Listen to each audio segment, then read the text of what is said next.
Robbie Williams Rewind. Welcome to Robbie Williams Rewind. We are the champions. I'm Matt. And I'm Lucy. And along with help from special guest fans, we take you on an in-depth rewind through the solo career of multi-award-winning singer, songwriter and entertainer, Robbie Williams. Today, we're talking about the second half of Robbie's The Christmas Present album. So CD2, which is The Christmas Future. And our special guest fan is Caroline from Austria. Hi, Caroline. Hello. Hi. I'm happy to be here. Yeah, lovely to have you with us. Yeah, thank you. Merry Christmas as well. Yeah. Merry Christmas. Yeah, It's Merry December. Christmas. It is. We're allowed Merry to Christmas. say this. Merry Christmas to all our listeners. We are genuinely recording this in December. We are. Yeah. So it does sort of feel like Christmas. It's cold and we've got a few decorations up. Did you have snow already?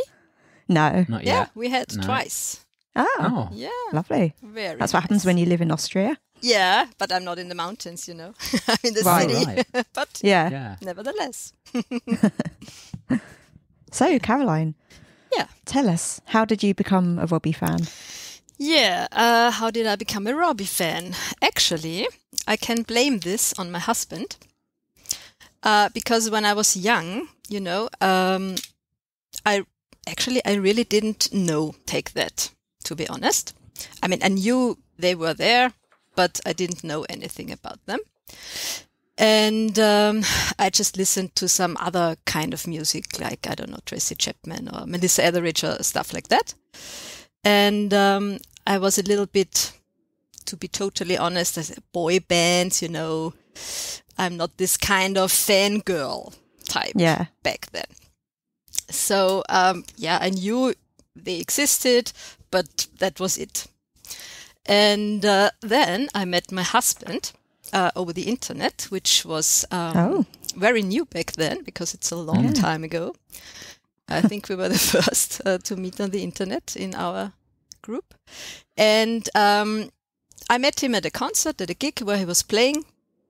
And I thought, yeah, he's nice. And then he invited me and said, would you like to come over? I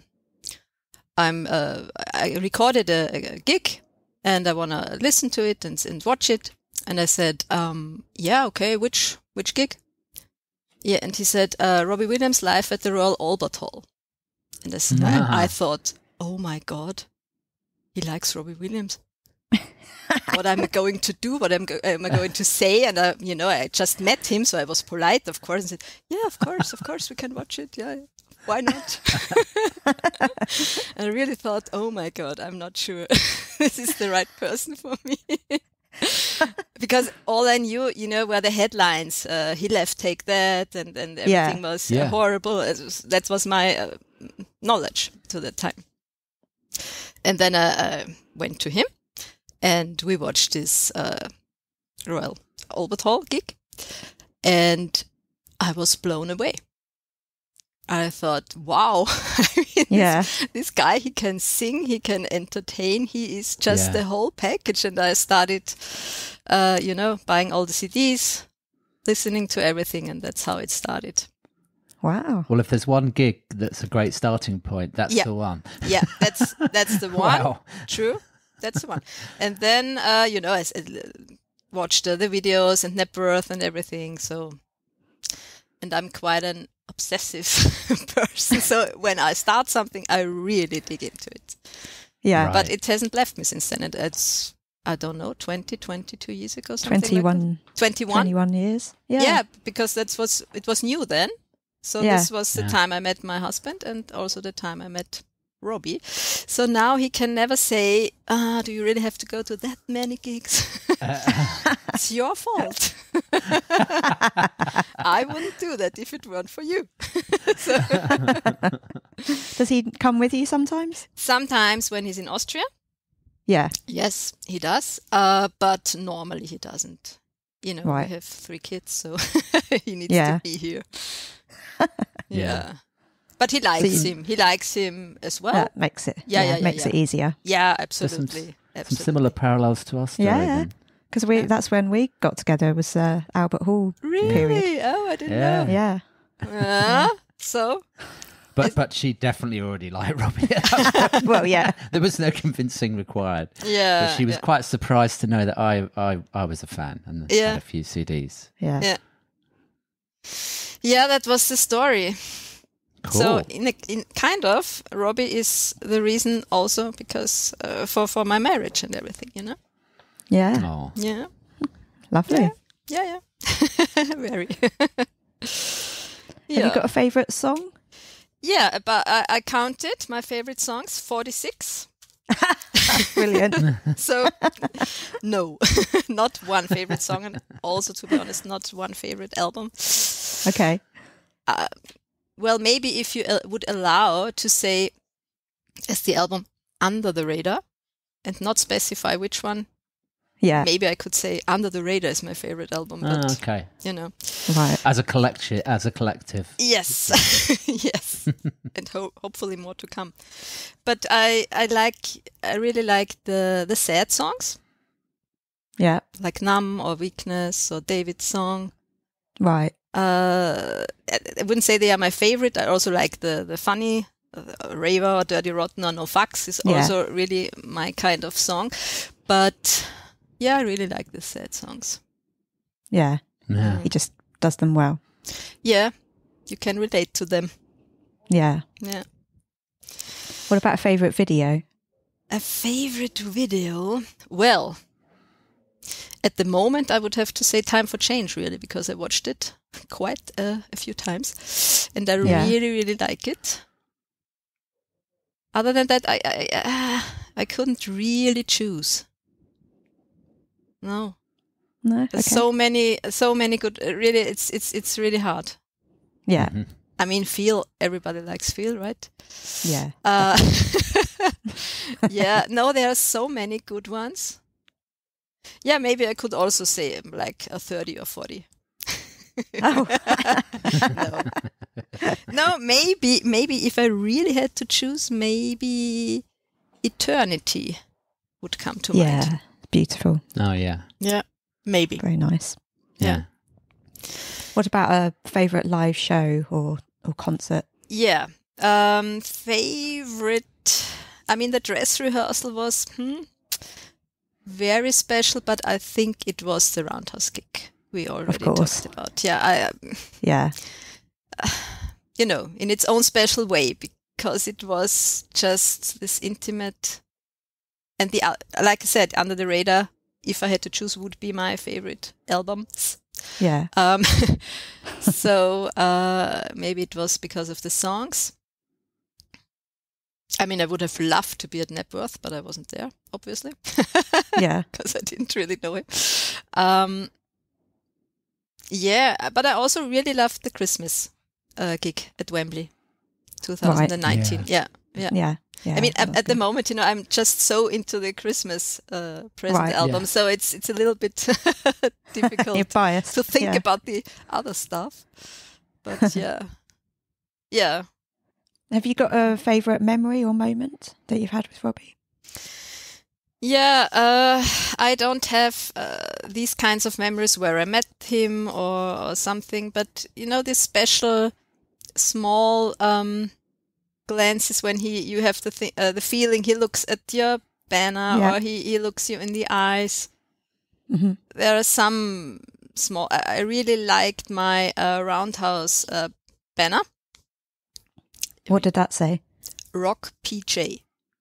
I really loved it, and I really hope he saw it. I had once I had the feeling he took a look at it.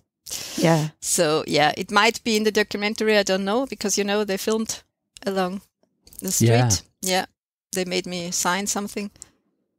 So yeah, I mean, of course, everybody would want to have this special moment. I haven't had it yet, but on the other hand, I'm really grateful for what I have already had.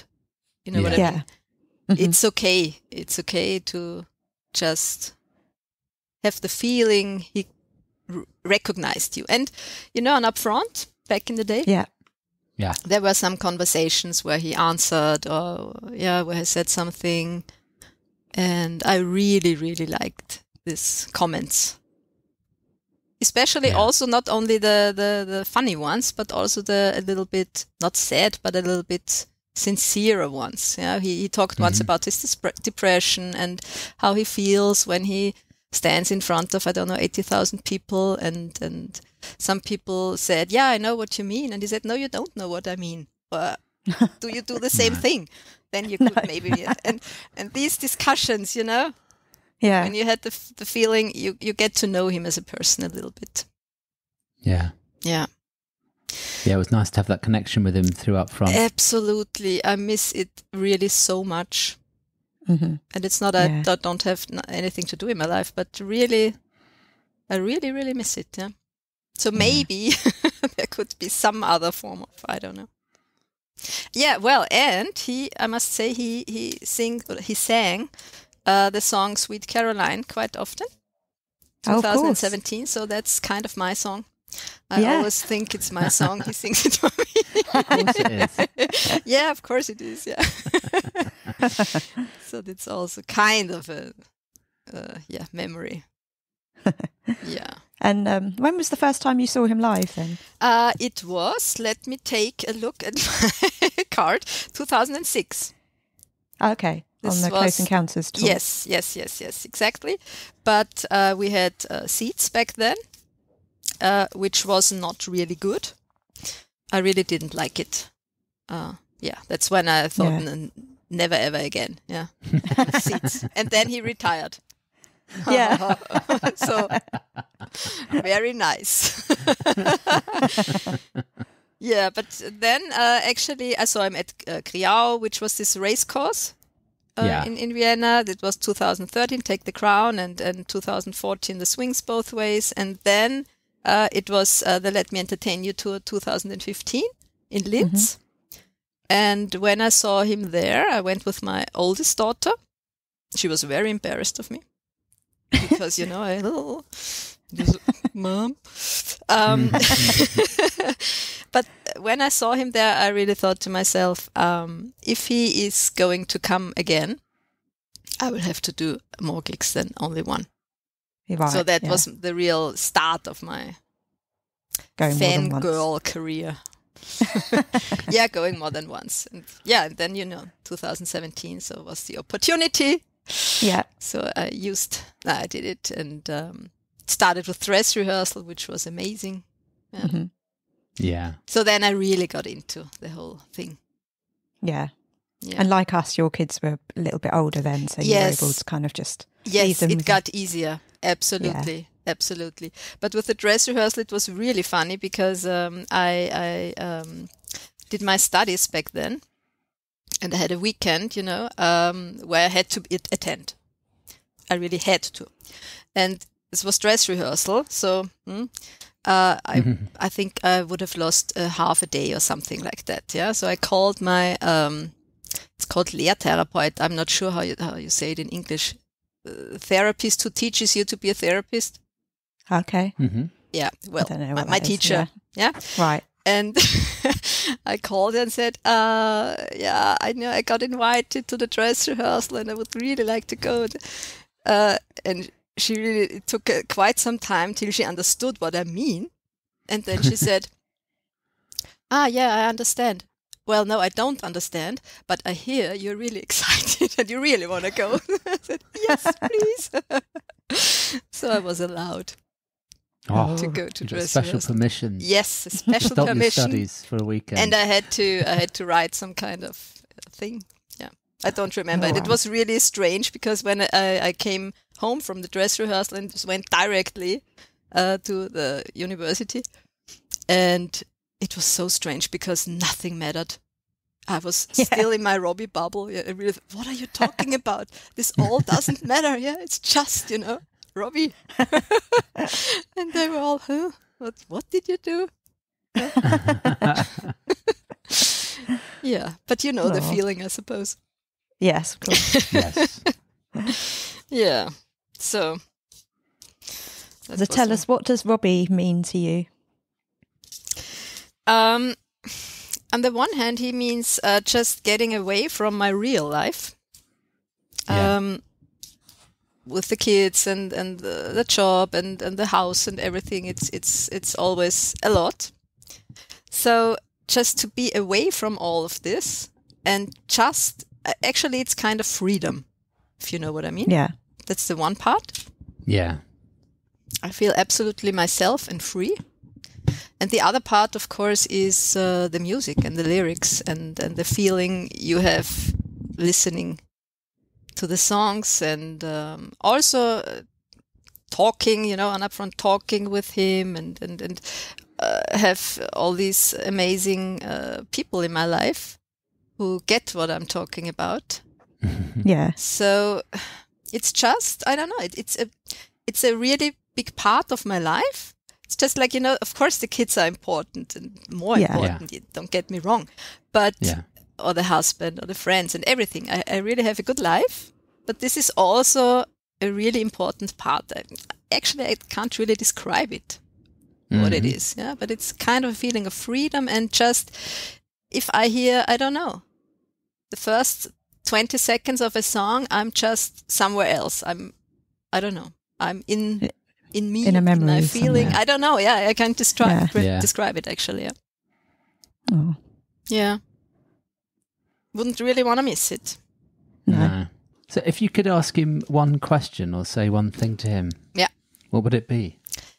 Yeah, it would be job related, actually, because, all the other questions have been asked thousands of times. I would really love to ask him what he thinks about or learned in therapy, because he always says he's in therapy, and I would ask him what it's like, which types of therapy did you try, what did you like, what did you not like, which were the funniest moments, or I don't know, something like, does your therapist know your lyrics? Yeah, because for me, his lyrics are kind of, you just need to read the lyrics and you have an idea at least. Yeah. What's in his mind, and what's bothering him and what's important for him. I always wonder if his therapists know his lyrics. Yeah, interesting. Yeah, that'd be my question. Yeah, that would probably be a very long answer. You'd need a few days with him, I think. Well, that would be too bad, because I can't have a few days with him. No, that would be too much time. Yeah, I would. No, I'd really love it. It's sincere. It's a sincere question. Yeah. And you're a therapist, Caroline. Yeah. And I often work with his lyrics. I love them, really, or his songs.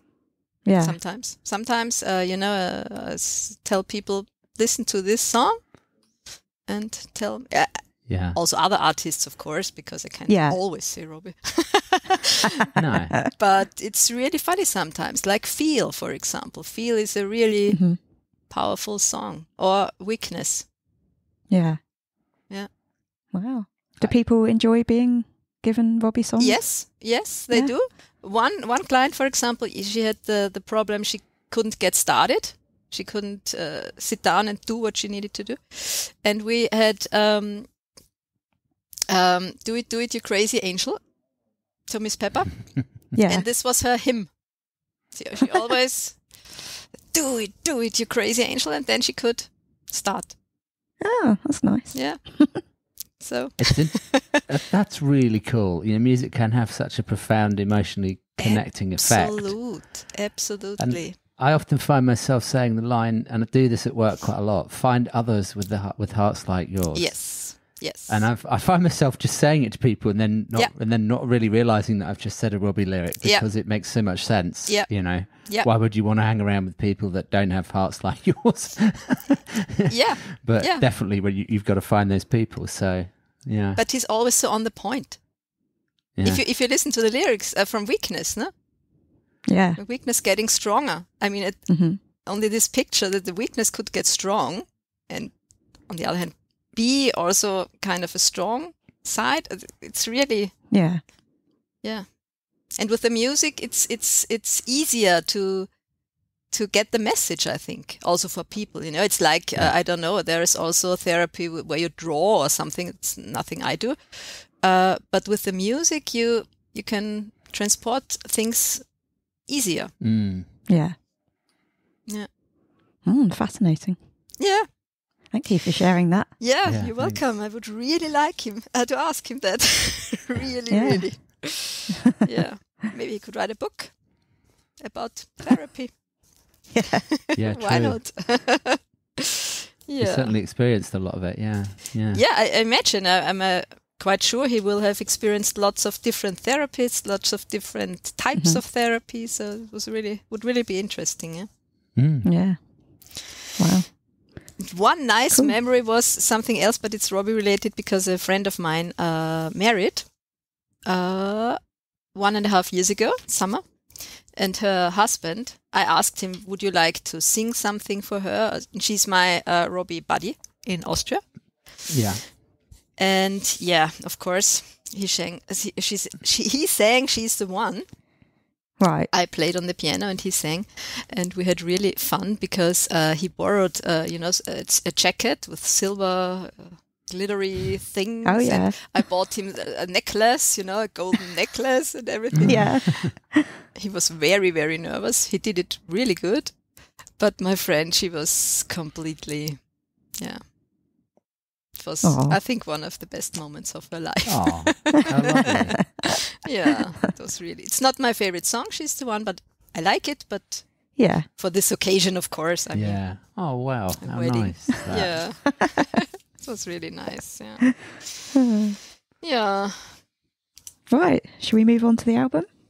Yeah. Yeah.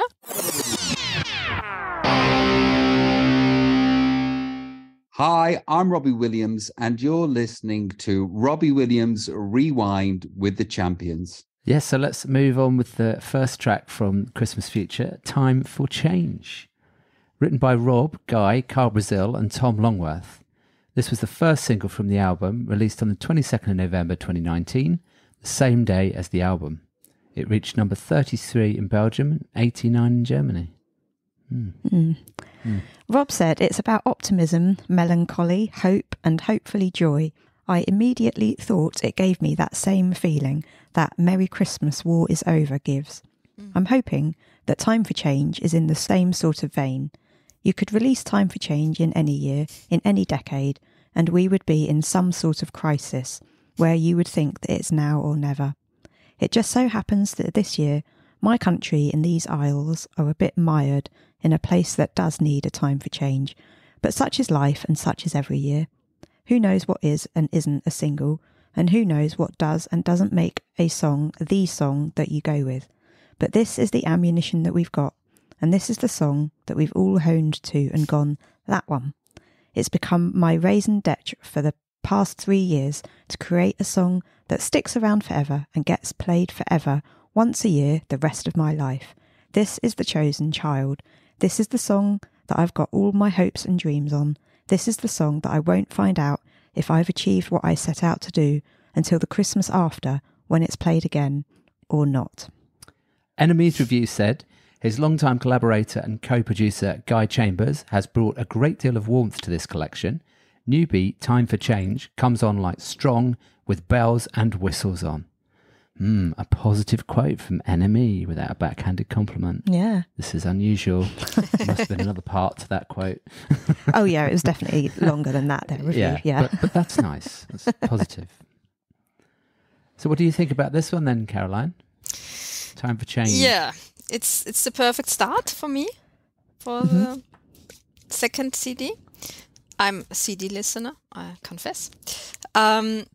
I love the part, I think it's typical Rob, where he says, soon we will all be forgotten. But while we're all still here on Earth, I like this, I don't know, do you say morbid in English? Yeah. Yeah, because it's also typical Viennese style, always think about death and we are all going to die. But, well, let's... So I really like this, soon we'll all be forgotten. But while we're still here on Earth, sing about love and forget about loss. So, yeah, for me it's just, it's Christmassy, If I hear the first 10 seconds, for me it's instantly Christmas. Yeah. Normally I put it on the 1st of November because I'm not allowed before. But but this year it was in the summers also. But it's really it's a Christmassy feeling. It's for me it's very sweet and emotional. and the music is kind of, I don't know, bombastic, if you know what I mean. It's big. Yeah, it is. And it's really, just big. Comes to my mind. I love it. I really, really love it. Yeah. It's a perfect start, I think. Yeah. And what do you think, Lucy? I can see why they picked it as the single, because it has all the elements of a Christmas song, doesn't it? Yeah. It's got a chorus that sticks in your head, a great melody, and a children's choir. Great orchestration. But personally, I would have chosen Rudolph. Okay. Yeah. For the second CD. Well, just as the first single for the whole album. As the first single. single. Yeah, okay. Mm-hmm. Yeah. Just because I love Rudolph. But, yeah. I don't know if it has had the lasting effect that Rob wanted. I don't really hear it on the radio now, do you, at Christmas time? I haven't heard it much, actually. I've been listening to the radio a little bit recently as well. And no. Which is just a shame. I don't listen to the radio, to be honest, so I can't say. I don't know. How is it in Austria? Yeah. Or even if Bad Sharon had been the single, that would have been cool, because with Tyson Fury, that sort of novelty factor of having him on it. Yeah. I think but we'll come to that, I guess, won't we? I think Time for Change probably will be featured on, like, you get MTV Christmas, and sort of all the Christmas channels on cable or on satellite TV. I'd imagine that it will get featured quite a lot on there, because it's quite a nice video. We'll come on to that, but yeah. And then, when the children are singing in the sort of pre-chorus, it kind of annoys me that it's not really clear what they're singing. Do you find that? I can't actually hear what they're saying. Yeah. The lyrics booklet says Christmas time. Christmas time, exactly. But I don't think that's what they're saying. It's like a mumbling. Winter time. Yeah, I'm not sure as well. Yeah, true. It's kind of weird, isn't it? For normally a children's choir is so they're told to be clear. Yes. Yeah, that's true. It's absolutely over pronunciated normally, isn't it? And then really. Sorry, I'm just moving my mouth up and down. No one on the podcast can see that, but like really over pronouncing and pronunciating. Yeah, I thought maybe it's because English is not my mother language. I thought maybe it's clear for you what they sing. Yeah. No, it's not. I'm going to use that excuse for what I'm going to get wrong in a minute. Yeah. Right? Okay. Just to give listeners a heads up. But I love the bridge when the music builds into a crescendo and then the children's choir sing in the background, if you know what I mean about that bit. Yeah. And then when Rob's singing it live, he always puts everything into that line. It's your year when singing it live. Want to say anything about that, Matt? No, go on with your extensive notes. Okay. And then, as Matt said, the children's choir behind him, all over pronunciating. What's the word? Anyway, opening their mouths wide. wide. Pronouncing and enunciating. I mixed it into I can't two. remember what enunciating actually means, but it's something to do with vocal something. Yeah. Isn't but it sound as though it... no, I don't know. It's a little bit different. But you know what I mean. Stage school choir singing. Yeah, that's what we were saying earlier on. Yeah, it's funny. Fake and then smiles. The line, Mum's got a lot to get together, and Dad, he provides what he can. They've been saving up forever and ever just to do it all over again. Obviously, Ida does get it all together, and Rob just pays for it, as he joked in lots of interviews. Yeah. But I'm pretty sure they don't have to save up all year to pay for Christmas. I hope so. But I also I didn't count actually, but I made a mark every song where the money theme is. Oh, because there are a lot. Also I hadn't noticed that. Yeah, it's really often about the money. Oh. Yeah.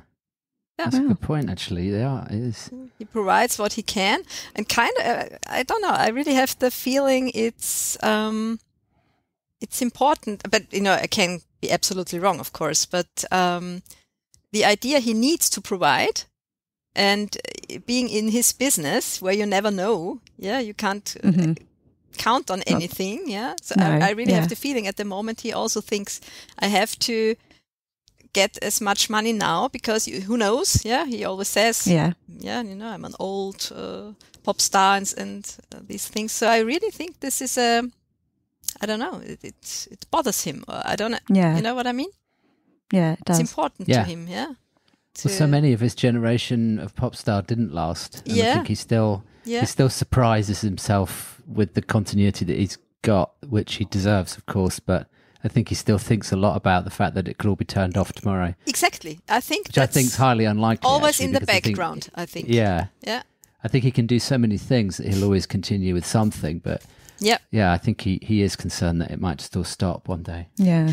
Yeah, I don't know if we're going to talk about the podcast as well, but he tells about his nan who has to put 50p in the meter to keep things running.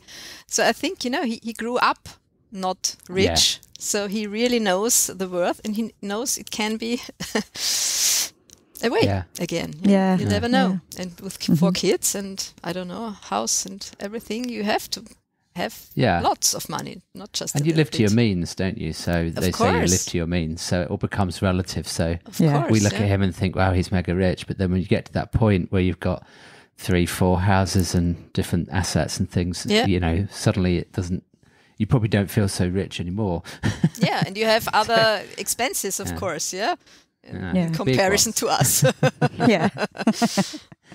So I really like this Christmas song. It's got nice tinkly bells at the beginning. Throughout, here and there as well. It's got a warm and jolly feeling, and it's really sincere lyrics. I think they've got the balance. It's not too cheesy or too cliche. It could have become that, but it's not. They've just got the balance perfect. Because some Christmas songs can be really, cheesy. The chorus definitely does stick in your head. I agree with Lucy. And I love the very long note that Robbie holds on to towards the end. It's your year. Fade out. Which I thought was gift, and just before recording, Lucy told me it was year. If you listen to that line, it is a slightly inaudible one because you can't really hear what word it is. But I'm prepared to say year. Okay. It does rhyme with here. Yeah. But a lot of the lyrics sites say gift. I don't know where they got that from. Yeah, because they're just using a computer to analyze. But it is a really nice long-held line. So. Yeah. And then I love the line, Caroline mentioned this, soon we will all be forgotten, but while we're still here on earth, sing about love and forget about loss and shout for whatever you're worth. Yeah, nice. Yeah. So shall we talk about the video? Yeah. Yeah. So the video was directed by Vaughan Arnell and filmed at Rob's Wiltshire house in mid-October using fake snow. The child actors apparently insisted on calling Rob Dad all day long, which he said was so weird. They were in character. They were method acting. They had to pretend that he was really their dad. What do you think about the video then, Lucy? Well, it's cute, isn't it? It did make me laugh that Ida was sort of in bed in mourning, but in full makeup with all her hair done. It's like you wake up, don't you? Of course you do. That's true. I like the dog winking and singing. That's so cute and funny, isn't it? But the thought of Robbie actually cooking something at Christmas time is a joke. Yes, that's my first note. I love him trying to slice carrots. Yeah. And she what are these orange things? Yeah. Reminds me of the cucumber story. Yeah. And I love the mic flip with the spatula. Yes. That is funny, isn't it? Yeah. Do you think that he does that in the house all the time? Yes, he does. With random I'm objects? pretty sure. Flipping when I saw everything. your note there. Yeah. When you saw your note there about does he do it all the time, I reckon he does. He just picks random stuff up and flips it around. Yeah. Yeah, I think so too. It's become second nature. It's like people that juggle. It's his version of juggling. He's got to juggle. He's got to do that all the time. Yeah. Yeah. And also, Vaughan said in the making of video that they genuinely didn't know what was inside the presents under the tree, so that they'd get genuine reactions when they were opening them. Yeah, I think that's so when that really great good big idea. multicoloured bra came out that Ida had, she's gorgeous, really. Her look. And that hand with the middle finger up. the hand with the middle finger up, yeah. Which also wasn't that long after he had put the middle finger up at the World Cup. Oh, Yeah. True. True. Yeah. And then there's some sort of strange antique box, Yeah, I don't wooden really box, understand what that was. like slide thing, or I don't know what it was. Yeah. Maybe it was a little old projector or something. I'm really not sure, but yeah. Caroline, did you like the video? I love the video. Actually, the cooking stuff. I Yeah. love this. I really have to laugh. And at the end, the smiling, grinning is so cute. Yeah. I like. I don't know. It's in the making of maybe when I think Rob says that instead of keeping up with the Kardashians, keep it down with the Williamses. Right? I don't remember where I got it from. Said that, yeah. Rings a bell, yeah. Yeah, that's what I like. What I love about him. Hey, come on, Yeah. keep it down, not keep it up. It's really, I love the video. Really. No. Well, the one thing I can say is that when your kids are younger, like the ones in the video, firstly, it's usually not light when they come into the room on Christmas Day, and like Lucy says, True. You never quite look as happy or as awake or as perfectly turned out as Ida and Rob do in this video. Yeah. That's true. I know, especially when you've had a few drinks from the night before and the kids are waking up at 4 a.m. Yeah. So yeah, it is idyllic, and I'd love that Christmas. Ours are older now, so they don't really do that to us anymore. But I do remember back in the day, our house didn't look like that, or I didn't anyway. Of course. And yeah, I love what you both said about Rob pretending to do his thing in the kitchen. I mean, pretending is definitely that. Yes. Yeah. How do I peel this orange thing? What is this? But you know, Caroline, it really reminds me of a champion Christmas. Lucy and I often dance around the living room, looking lovingly into each other's eyes. With your golden bathrobes. Exactly. You know. Yeah, of soft course. focus, lovely music playing. I can imagine. Yeah, it's just like one of our Christmas. Yeah. And the dog's winking. Yeah. Yeah, it's different. It's different in England, I think, because in Austria we celebrate on the 24th in the evening. So the presents are all done. Right, yes. The 25th you can sleep. It's not waking up. It's more the 24th. The kids are waking up and saying, when is going to start? And then you have to wait the whole day until, I don't know, about 4. So it's also horrible, but God. the other way around. Yeah. Wow. Couldn't you do it how you wanted? Or is that how everyone in Austria does it? This is how everyone does it, actually. Right. Of course, you can do whatever you want, but everyone does it like it's. I don't know if you have Christkind. No. Christ child. I don't know how to translate. We don't believe in Santa Claus. Santa is more like on the 6th of December. Oh. Yeah. It's like a small angel or something like that. And we believe, I don't, but many people, the Christkind, this small angel, brings the tree. So it's like you go away with the kids, do something nice, and they come back home at 4 o'clock, and there's a bell ringing, and then it's ta-da, the Christmas tree with the candles and everything, and it's magically been brought by the Christkind. How does that work then? Does one parent have to stay home? Yeah, exactly. That's a little bit tricky. And decorate the whole Christmas tree. Yeah, on their own. Organizational challenge. Yeah. And of course, the kids find out that's not true, but many people like the story. So it's a little bit different. Talking about Christmas trees, I love the moody shots around the Christmas tree. I think it's cheesy, but it's cool. It's funny. I think we both know. Well, we've all got to know Rob and Ida's mannerisms quite well, so it's nice to see them sort of dancing about. Yeah, and I love the way that Robbie has a fairly posh gold crown on, and Ida has a tiara on. Yeah. No crappy paper hats for them. You know, when we pull crackers, it's normally these hats that don't quite fit your head and they're all crumpled up, and that's the classic look, but not for them. I love the Christmas present opening scene, and like you say, Caroline, when Robbie does that really very cheesy smile at the end.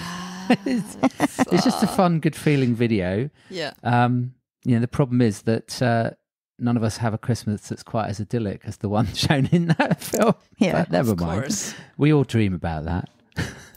Well, we don't really actually enjoy our Christmases. but, Yeah. you know, maybe we'll try dancing around this year and recreate that video for the podcast. What do you reckon? Lucy, you're going No, to get Lucy's this not nice up for it. bra, I think. Yeah, this colored. Yeah, like the Picasso bra or whatever The it was. perfect present, Matt. And I'll get the middle finger, you know that. Yeah, maybe. I'm not spoiling From it. Lucy. Yeah. When he sings Christmas Time Got Me Dreaming of Home, you know this after the second verse. For me, when I hear the word home, it's always the connection to home, the song. The song. Right. Yeah. Yeah. So for me, it's, first song, there's home inside. And this, for me, the last song, we'll come to that. But for me, the last song would be home. So I think it's, I don't know, it's kind of round. Yeah. Yeah. Wraps it all together. Yeah, it's definite connection. The connection, yeah. By the way, the Time for Change, this Magic 100% Christmas acoustic live, Oh, yeah. I think that's also very nice Yes. when he sings it live, because it's Yeah, so, when he Yeah. did that little set. Yeah. yeah, and he's so into it, and you just see what he means Hmm. with the song. I think I He's love this. very emotionally connected Yeah. to it, isn't he, when he sings it? Yeah. Yeah, I love it. Is that the one where Leo was playing the Yeah, guitar? I think so. I think so. Yeah, I thought so. yeah. I think Oh, so. yeah. Yeah, Leo on Multi-talented. guitar and Okay, Carl on the keyboards. Yeah. Carl, keyboard and Leo on guitar, the three. Genau. Just exactly. just Yeah. the other. Drums, keyboard, and Leo. Because it was guitar. 2020 and it was Yeah. COVID. Yeah, They were locked in a house somewhere, weren't they? Yeah. In Yep. a bubble. yeah, Yeah. Yeah. So shall we move on to Idlewild? Yep. yes, please. So this was written by Rob, Carl and Tim Metcalf. Rob said in the track-by-track commentary, I managed to get 2 songs out of one experience. Idlewild is the companion for Darkest Night. Same period, same time, same feel. So good they wrote it twice. And that's all the information we've got on that one. Yeah. Da-da-da-da-da-da. Da-da-da-da-da-da. When we met on Christmas Do you Eve. want to go first, Matt? Seeing as you're Yeah, well, singing that's it? the first part of my notes. Oh, okay. Because I like that bit. What exactly is an Idlewild? It's like a person that's wild and idle at the same time. It's basically, Makes sense. it's a pop star that's just not doing what he's supposed to be doing, which is being a pop star, and he's just being wild and partying instead. That's what I take it to mean. Oh, that's What you've does made that idle up. mean? Idle means not lazy, kind of. Stationary, Okay. lazy, not doing anything. Okay. Yeah. So it's the posh people, because of what the song's about. It's the posh people whose parents have got lots of money, Yeah. so they They're don't Idlewilds. they don't really need to work, Okay. They are idle. and they've got the money So they can to be idle, wild but they as well. they're also wild. Yeah. Ah. Yeah.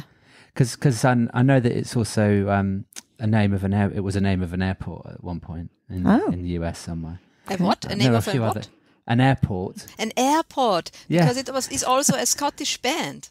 I looked it up. Yes, yes. And I thought Yeah. we were drinking with the Idlewild means they were drinking with this band. Oh no! like- No, I remember him saying in chat. Someone did ask him, and he did. Ah, yeah. He did say Okay. it's basically what the song's about. Because they It's were not- also formed around 96. Oh, Yeah. So I thought, maybe it's this. It's not a commonly used term, actually. I mean, it does appear when you look for it, but it doesn't Yeah. seem to have like a specific definition. So we'll go with Rob's definition: Of course. lazy rich people who can be wild. I'm sure he said it was something like that. I'm sure it that, makes that wasn't sense. those exact words, but he basically said it was the sort of people that he was Yeah, hanging yeah. around Yeah, with. we were drinking with the idle. Yeah, makes sense. I love the chorus lyrics. We drank into the morning light like we were never going home, and we sang a song a million sing, just like we scored a goal. Yeah. It sounds as though Robbie was absolutely wired and messed up during this period. I never got to apologise about the man who made you sad, but he does say, I was just a kid, but I know what I did. I ask for forgiveness if I'm worth it. Yeah. Da-da-da-da-da-da. Da-da-da-da-da-da. How romantic. And we met on Christmas Day. Eve. Eve. I think this song's basically about Jackie Hamilton Smith, his girlfriend that he was with from 95 to 96, because he does say it's from that period. Yeah. I looked her up. Her dad was the 3rd Baron Colwyn, a British politician and peer, now a lord with a CBE. And Jackie went on to marry Sean Pertwee in 1999, son of John Pertwee, who's the 3rd Doctor Who and also Wurzel Gummidge. Yes. So Rob dated her, apparently, according to Google, from December 1995 to November 1996, which is his lost year, as he likes to call it. So he definitely wasn't in the best state for a relationship then. No. So it's no wonder he's saying Goodness me. he kind of wants to apologise to her. Also, he was only 21 and she was 29 at the time. Ah, really? Okay. So she There you must go. have kind of known that it wouldn't last, really. But, you know, who can blame her? Nobody, in my trying. opinion. Sounds Exactly. Sounds as though she took advantage of him, actually. No, I Lucy. wouldn't. I'm not saying that. I'm just saying, Poor Robbie. no, that's definitely not what I'm Poor saying. Robbie. No, I'm thinking that. Yeah, you don't know who she's been with before. So. Yeah. But I'd love to know whether she reached out to Rob after hearing this song. She must have heard it since. Whether she's sort of accepted it as an apology, I don't know. But yeah, it's a great song with a rockier vibe to what we've had so far on the whole Christmas album, you know, including CD1. And I love his gravelly vocal. Yes. Yeah. Caroline? Yeah, I love the beginning. She's an aristo and working class. It's Yeah. again a little bit about the money thing, just saying. Oh, yeah. And I treated her real bad. I never got to apologize about the man who made you sad. And I think, that's also, for me, it's typical Rob. You know, this thinking about it. Because he could just say, yeah, well, I was young. Shit happens. Yeah. No problem. But this kind of reflection and overthinking, I did. For me, it's typical for him. I think he really thinks a lot about things. And I like that in a person, you know, not just saying, well. Yeah. That was then, this is now. Yeah, Yeah, actually, exactly. They've got a conscience. Yeah. Yeah. We all said a lot because we were wild. By the way, I saw somewhere we were wired, Matt, instead of wild. You would say we were wild, right? There is a line where it is wired. With wired? Yeah, wired is like drunk or on drugs. Drunk or high on drugs. The first part, you would say he was wired? There was, sometimes And in the it's wild. second, And it's wild? yeah, I think so. Yeah. Yeah. And the part, what you said, Matt, and we sang a song, A Million Things, just like we scored a goal. I always think about football. Yeah. 3 Lions song always comes to my mind. Oh, yeah. Yeah. Da-da-da-da-da-da. Yeah, it's really catchy. The beginning. Yeah, it is. Yeah.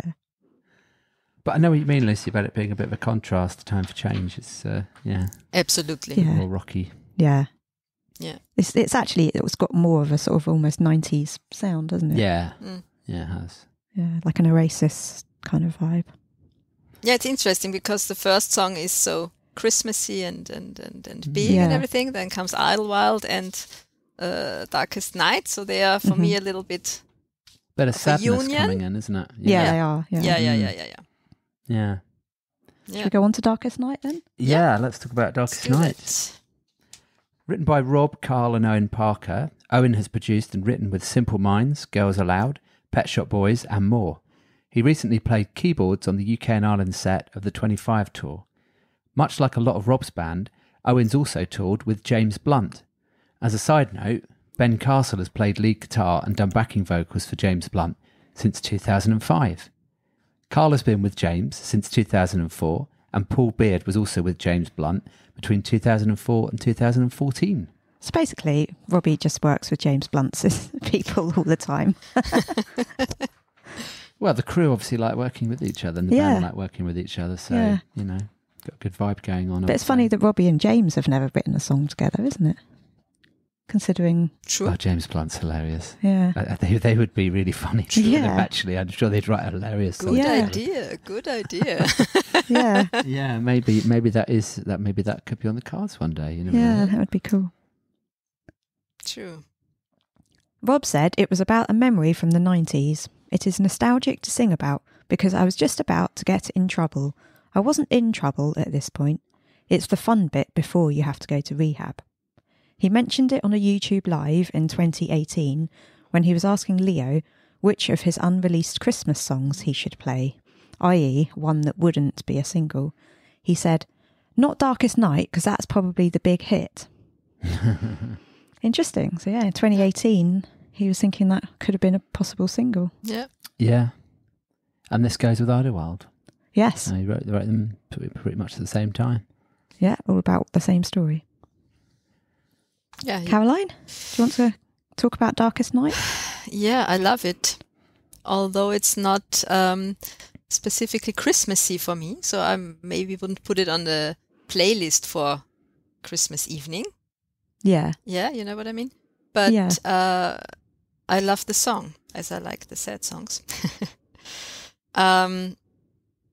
Yeah. What did I write down? Who know? Yeah, of course, my line is, who knows what tonight's tomorrow will bring? Because he could just say, who knows what tomorrow will bring? No, he says, what tonight's tomorrow will bring. And I love these, these little lyrically twists. Yes. It's just Clever. Every time I hear it, I think, wow, yeah, that's Robbie. Yeah. Yeah. I wrote that line down as well. Yeah, I don't really know if I get Bring Your Sex Alive right. Maybe you guys can explain. No, I didn't get that. Okay. No. Because Yeah. yeah. Okay, that's good. Yeah. It's not just you. I want my sex and drugs again, of course, yeah. Yeah. And I like the bridge, now look at us, we're all grown up. No one to tell us when to stop. And we couldn't anyway. Yes, we'll have our way on Christmas Day. It was 95, 96, right? Or when did he write it? Yeah, about that time? Well, it's about 95 it's to 96. It's about that feeling. Yeah. Kind of grown up, but in a lost place actually somehow. not. Yeah. Yeah. But the chorus, and even on the darkest night of the coldest year, it's not Christmas. It's a little bit difficult. It's not Christmas night. Every night, so come and bring your sex alive, whatever that means. But hold my hand till the last day of the year. It's also for me. It's this sad, but then a little glimpse of hope. Yeah. Yeah. And of course, as we know now, if you hear it now, you know what happened at the time. So, it just fits, kind of, if you know what I mean. Mm-hmm. Yeah, but I like the music really a lot. Although it's not like Time for Change. Time for Change is for me completely Christmas, and this is not completely Christmas, but I think it has a good place as number 3 on the album. Yeah, 3 from the second CD. Yeah, it does seem to work quite well at this point. Yeah. Yeah. Especially as I guess it's coupled with Idlewild in his mind. Yeah. Yeah, for me, I didn't know that in his mind it was coupled, but for me it was also clear it's number 1 and number 2 and 3. So, and then Fairy Tales is number 4. Yeah, so something totally else. It's a bit like the 80s and the 90s on Rude Box. That's how I view it. Yeah. Yeah, who knows what tonight's tomorrow will bring. I like the second part to that. Will I fall into a quiet room saying, hold me now? Yeah. Like, will he fall into another stranger's bed looking for comfort and love? That's what I take that to mean. Yeah. Also the line, minicab to Patsy's, I'm dodging paparazzi. I bet they wish they could see me now. A minicab to Patsy Kensitz, who was dating Liam Gallagher at the time, who Rob was still hanging out with in December 95. Yeah. And I must admit, I didn't realise that until I saw your notes, because I thought it was minicab to Patsy's, as in two of them. Right. Being Patsy's. Yeah, I don't really know what that would mean. Well, kind of, Patsy is like the fool guy or someone, that it doesn't make sense. Right. But, it does in song rhyming terms, but Patsy Kensit makes a lot more sense. Yeah. And I love the orchestral start to this song. It feels uplifting immediately, although some of it's not so uplifting in the song. Yeah. Bit of a throwback song to some of Rob's more wild nights around Christmas time, particularly that year. Mm. Yeah, but it's a good song, isn't it? Absolutely a great song. And I think you can feel his desire to really be with someone, what he's got now, but hasn't gotten then. Yeah. But a little bit, it makes me a little bit sad too, every time I hear it. Right. Yeah, there is a tinge of sadness in it, yes. Yeah. Yeah. He was lost at that time, wasn't he? Yes. Lost. Apropos lost. I might add, I'm also on the team Lost for the tour. Good. Yes. Yeah, put it back on the set list, Rob. Yeah. Come on. Yes, please. At least for Austria and Germany. And maybe Netherlands. All the ones that you're going to. Yes. Barcelona for you. Basically all of them. Yeah. Yeah. Okay, shall we move on to fairy tales? Mm-hmm. Yep. Written by Rob Carl, John Garrison and Martin Teref. John Garrison is an English musician, singer, songwriter, instrumentalist and producer. He was in British alternative rock band Budapest from 1999 to 2006. Since 2007, he's been the bass player for James Blunt. He played bass on 12 of the songs on 25. Mm-hmm. Martin Teref is a Swedish record producer and songwriter. He's written and produced with Jason Mraz, James Morrison, Katie Tunstall, a-ha, Mary J. Blige and Jamie Cullum. In 2009, Billboard ranked him as the 10th most successful music producer of hit songs on the Hot 100 Singles chart. Rob said, I get to sing with Rod Stewart. I know it's name dropping, but he was around for dinner. I did ask Rod at that dinner whether he'd sing with me, and he said yes. I've spent a lot of time watching Rod Stewart gigs and studying what he's done and where he's moved and how he's evolved and how he evolves. He's become a really important person for me in my life. He doesn't know it, but he's been a sponsor. He's got one of the voices of the ages, and to be on a track with him is a big honour. I was writing the lyric to this in Mustique in the middle of summer. The verses seemed to take a whole week of me wandering round this island with the kids, and in my head I'd be trying to write this lyric. I walked into this shop and there was an ashtray which said something like, "Bring your friend. We'll need someone to blame when we're done."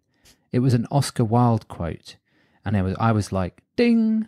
That's a Robbie Williams quote now. It made the song sort of make sense. To me it's a very drunken Christmas with a friend, and when Guy was recording it, I was like, I want to be drunk, whatever it is. I just want it to be Irish and drunk and cosy. Rob told Music Week that Rod had forgotten he'd been asked to sing on the record, but a year and a half later, Rob hadn't forgotten. And then he asked him again. I think he never forgets, actually. No, I think you're he's right. an elephant that way. Yes. Yeah. Matt, do you want to talk about fairy tales first? Yeah. So, Rod and Rob's voices blend very well together in this track. I mean, Rod's voice is so unique, that gravelly tone that he's got. Absolutely. There really is no one else that can quite sing like he sings. There's a lovely warm feeling in this song. It's perfect for Christmas. The track just starts instantly. That's what I like as well. There's no need for any introduction. It's the kind of track that you have to sway backwards and forwards to. Yeah. 2, 3, 4. I like the line, next year I'll wish you more laughter and plenty of whatever you're after. And then there's another great line towards the end. Sometimes you've got to look deep in your heart, zero the score and follow the stars. And we all believe in Christmas. It's got a lovely bouncy feeling and tone to this one. Maybe there's a line there for you for therapy. Maybe. Sometimes you've got to look deep in your heart, zero the score and follow the stars.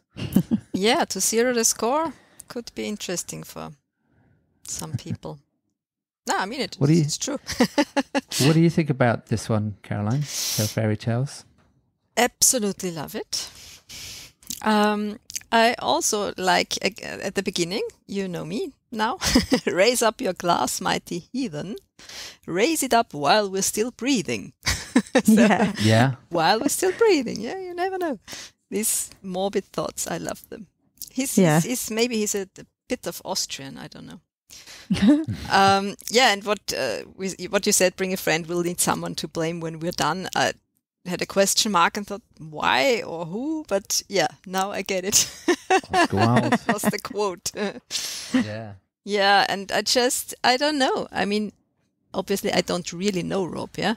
But I have the feeling from what he's telling us that this line, when I get this feeling, then I start believing in fairy tales, kind of captures his feeling from, not believing anything good could happen in his life to now being happy. Yeah. And content and this also this believing, not only knowing but believing in something. Mm-hmm. It's more a feeling. It's not this is a fact. I have 4 kids and a wife and everything, but this feeling, yeah.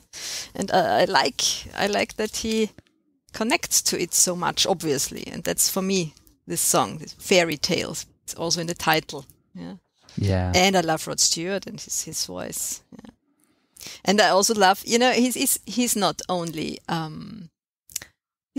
sad, he's not only funny, but also this, let's howl at the moon, then the sun. I mean, it's so, I don't know, it's kind of out of context. That you always have to think it's not only, everything is good and everything is fine and we play along. So you always have these little pieces, let's howl at the moon, then the sun. Yeah. I like these pictures, if you know what I mean. Yeah. Yeah. I can see him howling at the moon. Although I don't really get why, but yeah, it's okay. And I love this Irish or Scottish style. Is it Irish or Scottish? Irish, yeah. Irish, with Irish. This fiddle and accordion. And do you happen to know Pete Brazil, who played the accordion? Maybe he's related to Carl. Yeah, maybe he's his son, or I don't know. Or No, Carl's son's only like Finley. yeah, that's his name. He's like 12 or 13 or something. Yeah, but in Austria, many boys at this age play the accordion stuff like this. Could well be. No, because his son is called Finley. You remembered that correctly. Yeah, whoever. Maybe it's I just stumbled across it. Carl's dad, couldn't it? Yeah, maybe. And it a little bit reminds me this passage of, I don't know if that's appropriate on this podcast, of the Galway Girl from Ed Sheeran. This mixture. I don't really know that one. Yeah. Yeah, I do, yeah. It's a mixture of rap and this Irish feeling and so it's a little bit like that, I think. I love the Irish style part. Yeah. Oh, yeah. Yeah. Yeah, it's really clever how they've achieved that sound, I think. Yeah. And it's also really clever how they've got so many different sounds on the whole album. True. As a whole. Yeah, it's a good mix. Yeah. Yeah. Guy said in one interview, it's like a whole Robbie Christmas world. Yeah. It's true. Yeah, that's absolutely true, yeah. It is. The highs and the lows and everything in between. Yeah. Yeah. True. So true. What do you think then, Lucy, about this track? I wrote down, you and I don't need a season to start it all off for no reason. I think I take that to mean any excuse to like get drunk and have a hoolie, as the Irish would say. Yeah. Have a party. Mm-hmm. The instrumental break is perfect. Their vocals are outstanding. Even though sometimes we're drifting apart, 'tis the season to make a new start, because I believe in Christmas. Yeah. Mm-hmm. Nice sentiment. And I love that it's come full circle with Rob and Rod being friends after Rob dated Rod's ex-wife 20 years previously. Yeah. You know, now that's all in the past and they're friends and all's good. And then they sung on each other's albums that December, because Rob appeared on Rod's album with It Takes Two. But it is a shame that we didn't get to see them sing this together on the Royal Variety performance. I really hoped. Yeah, because Rod was supposed to be on it, but he pulled out last minute because he was ill. Okay. Yeah. And so then Robbie sung something else, can't remember what, but he was wearing tartan trousers. Yeah, he was. And so I think he probably had that outfit planned to wear because he was going to be singing with Rod. And then obviously Rod didn't come, so he just wore it anyway. Yeah. That's my thought anyway. No, I think you're right. Yeah, that would have been amazing.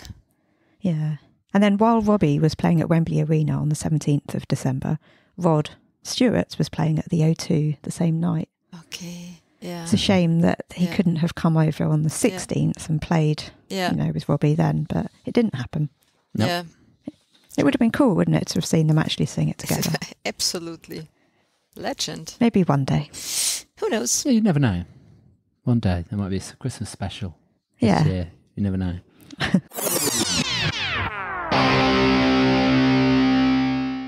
Hi, I'm Robbie Williams, and you're listening to Robbie Williams Rewind with the Champions. Should we go on to Christmas, Baby, Please Come Home? Yes.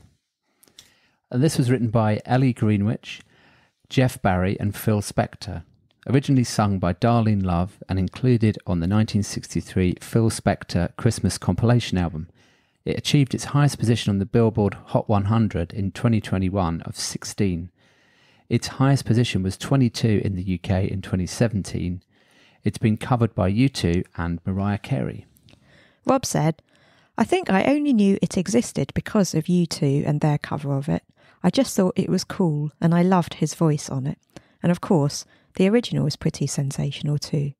Bryan Adams sings on this with me and is another person with an absolutely sensational voice, and he's somebody that I know from holidaying in the same place. I have a kindred spirit with Bryan, and we talk about what it means to be where we are in our lives and what we do now and how we do it, and it's great to find out what makes these legends tick and have people that understand you. I asked him to do this on holiday and he said yes, and then I followed it through. I thought he'd be a good fit for Baby Please Come Home because he's got one of the best rock voices of all time, and this needs one of those voices. I recorded my vocal and knew that he was going to be recording his vocal at a later time, and I knew what he was capable of. So I just had to give it some extra special sauce. It's a massive tune, isn't it? It sounds amazing with their vocals together, I think. Yes, it does. Very Christmassy with the brass and the bells, I thought. And the choir, which is the rep vocal agency, sounds good. Yeah. You can tell Rob definitely belted this out because he knew he was going to be singing it with Bryan. Yeah, true. I love the bits at the end, the please, please, please, please, baby, come home. And it also would have been nice to have seen them sing this together, but seeing as they didn't even record it together, that obviously wasn't going to happen. You know, a nice video of them singing it in the studio would have been nice, but... Yeah, but we have a lyric video, so... Yeah. I watched U2's version on YouTube. Yeah. And I can see why it inspired Rob to cover it. It's very cool, you know? How Bono's cool. And I could just see Robbie watching that and thinking, yeah, I want a bit of that. I want to be cool like Bono. And that's why he included it. It was the opening song, right? At the Wembley gig. Yeah. Yeah. Yeah, I think it was, yeah. It worked really, really well as the opening song because the crowd went wild. Yeah. Oh, yeah. Because I loved it. I really loved he did a Christmas song as the first song. And sorry, Rob, but not Let Me Entertain You as the first song. Because it was the Christmas party and I really wanted to hear all the Christmas songs. And I know he has to do other stuff, but for me, he could have just played all the songs from the Christmas album and that was it. Yeah. And maybe Angels at the end, okay. But would have been okay for me, but you know. I think their voices are really good together. Love it. Yeah. I mean, for me, this song is not about the lyrics, to be honest. No. Yeah, Christmas, baby, please come home. But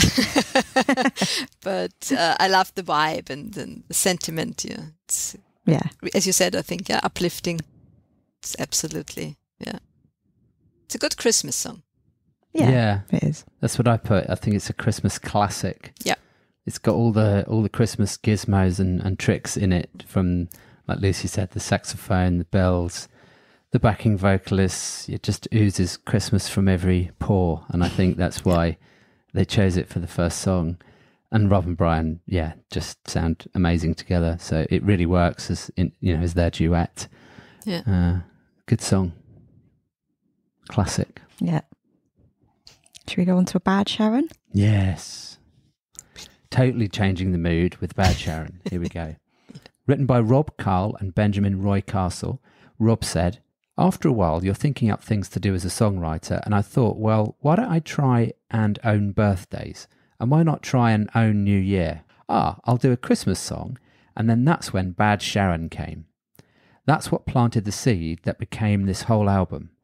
Bad Sharon is a drunk Christmas. You've been in an office all year, and now it's time to let your hair down. I was in Vegas to watch the Tyson Fury fight, and I found it weird, but he had me in his dressing room before the fight. And I was like, wow, it's such an honour to meet him. But to be able to do that is just mind-blowing. He's got a fight, and he's talking to me. In that moment, it clicked in. I've seen him sing, and he's a huge character, huge personality. He's got a great voice. I asked him right there and then, and he said yes. It didn't put him off his game. He won the fight. His voice has got gravel and grit and personality, and he's the man. I was not around when he did it, but I've seen the videos of him recording it, wherever that was, and he seems to look as though he's having a lot of fun. Rob and Tyson were interviewed on BBC Sport together. Rob said, "When I asked you, did you say yes and then forget about it?" Tyson replied, "No, I thought about it a lot. As soon as I got back, I got an email from your guys. I thought, this guy's true to his word. As soon as I heard it, I thought, that's going to be number one, that. I've had it on non-stop since the summer." Our kind of guy. Yes. Christmas music in summer. So Caroline, should we go to you first? What do you think about Bad Sharon? I love it. I really love it. I love these funny things like the rhyming of beer, cheer, disappear at the beginning. I just love this, although I'm not sure the song, the sentence, get along, because as long as there's beer, the real festive cheer, the money disappears. Is this like a full sentence? Yeah. Yeah? Get along? Because as long as there's beer, the real the money disappears. As long as there beers, the money disappears? As long as there's beer, the real Christmas cheer, the money disappears because you're just drinking. Okay. So that's beer. Yeah. Okay. Yeah. Okay. I wasn't sure about the English. It's so funny. It's so also uplifting, and actually, you need to dance to this song. I think. Yeah. It's not really good possible to sit through this song for me, and it's also a little bit of about the money again. You know, my theory. Oh yeah. Yeah. Love your friends. Spend. Yeah. Yeah.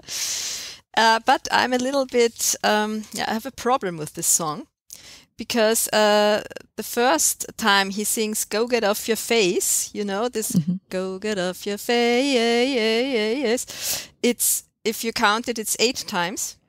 Yeah. And the second time, "Put on your glad rags, go get off your face," it's only 4 times. And I hate that because I want I've never full. It's too early. It's not okay.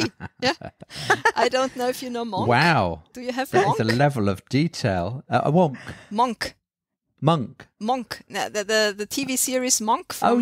Yeah. This monk guy, he's a little bit autistic or something. Always counting everything and so. Right. All the details. No, I feel a know little that. bit monkey.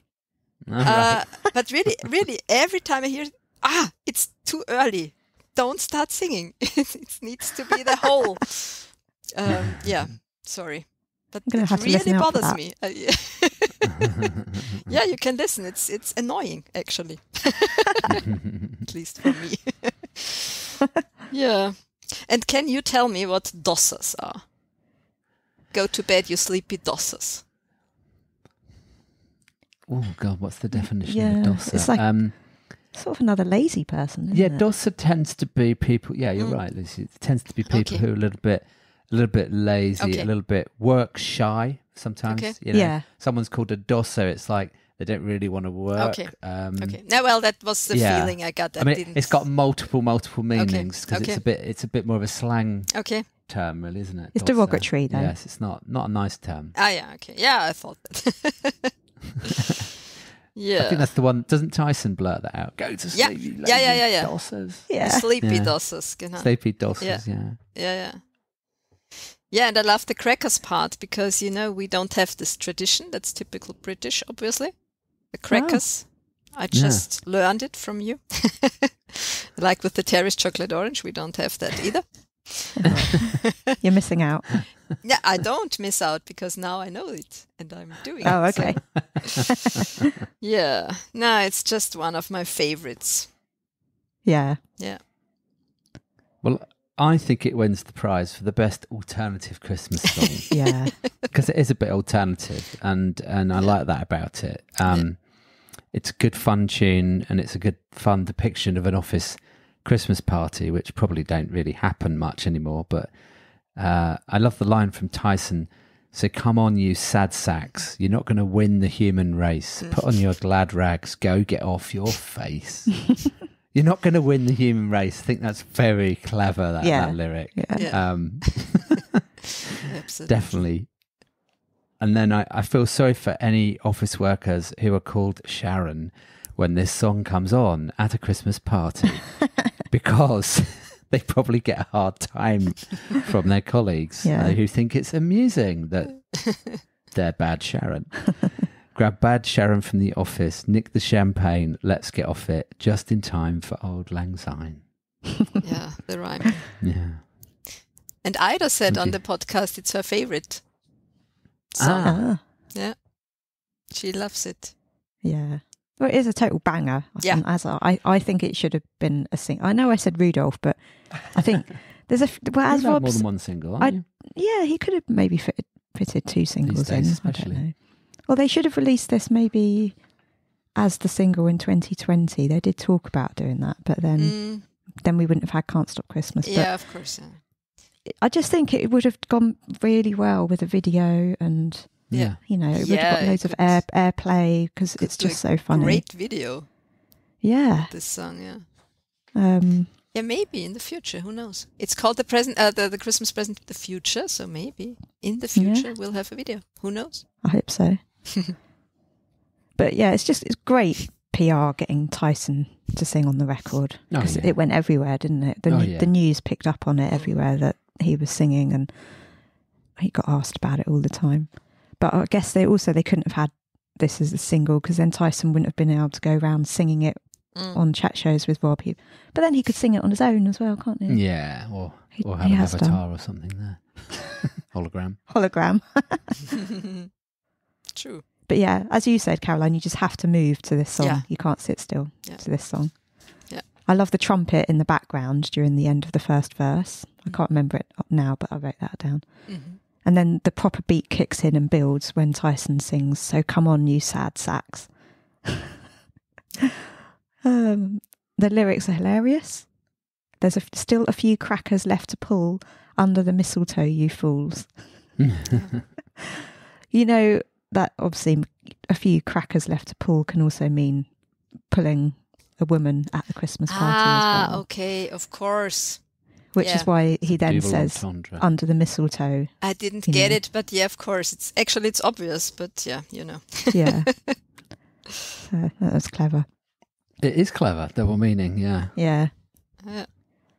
He also says Santa's on his way with the presents on his sleigh, which leads us to Can't Stop Christmas, doesn't it? So very similar lyrics on there. True. Yeah. Mm-hmm.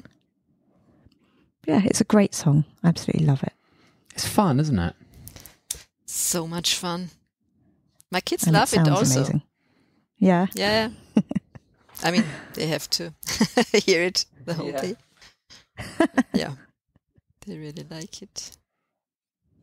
Yeah, it's just so different. There's a big likability factor about this song. Yeah.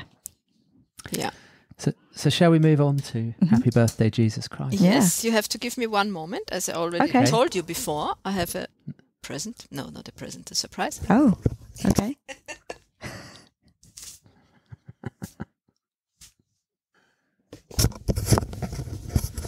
So? Oh. Love actually is all around. Ah, cool. It's my Caroline's wearing a jumper. my Happy Birthday, Jesus Christ jumper. Ah. Because of the love, you know. Yeah. Yeah. So Very good. So this was written by Rob Flynn, Conrad Olsen and Philip Steinke. Conrad Olsen is possibly a friend of Flynn's. The only 3 songs he's credited with writing are on this album. Philip is a German songwriter and producer who also seems to be a friend of Flynn's, as he wrote Run It Wild with him. Rob said, "It's my favourite song on the album because it's a bit subversive and it's not your middle-of-the-road archetypal Christmas song. You're not quite sure what is going on it, but basically Jesus is my homeboy and I'm having some bants with him. Also, it contains some of my favourite lyrics that I've ever written. I'm particularly proud of Heal the Lame, Forgave the Foolish, and On Your First Birthday, You Were Jewish. Yeah, it is a religious song if the message from religion is love. That's what the chorus is about. If you take what Jesus should mean and feel for people is love and togetherness and all the great things that we possess as human beings in our tool bag of who we are.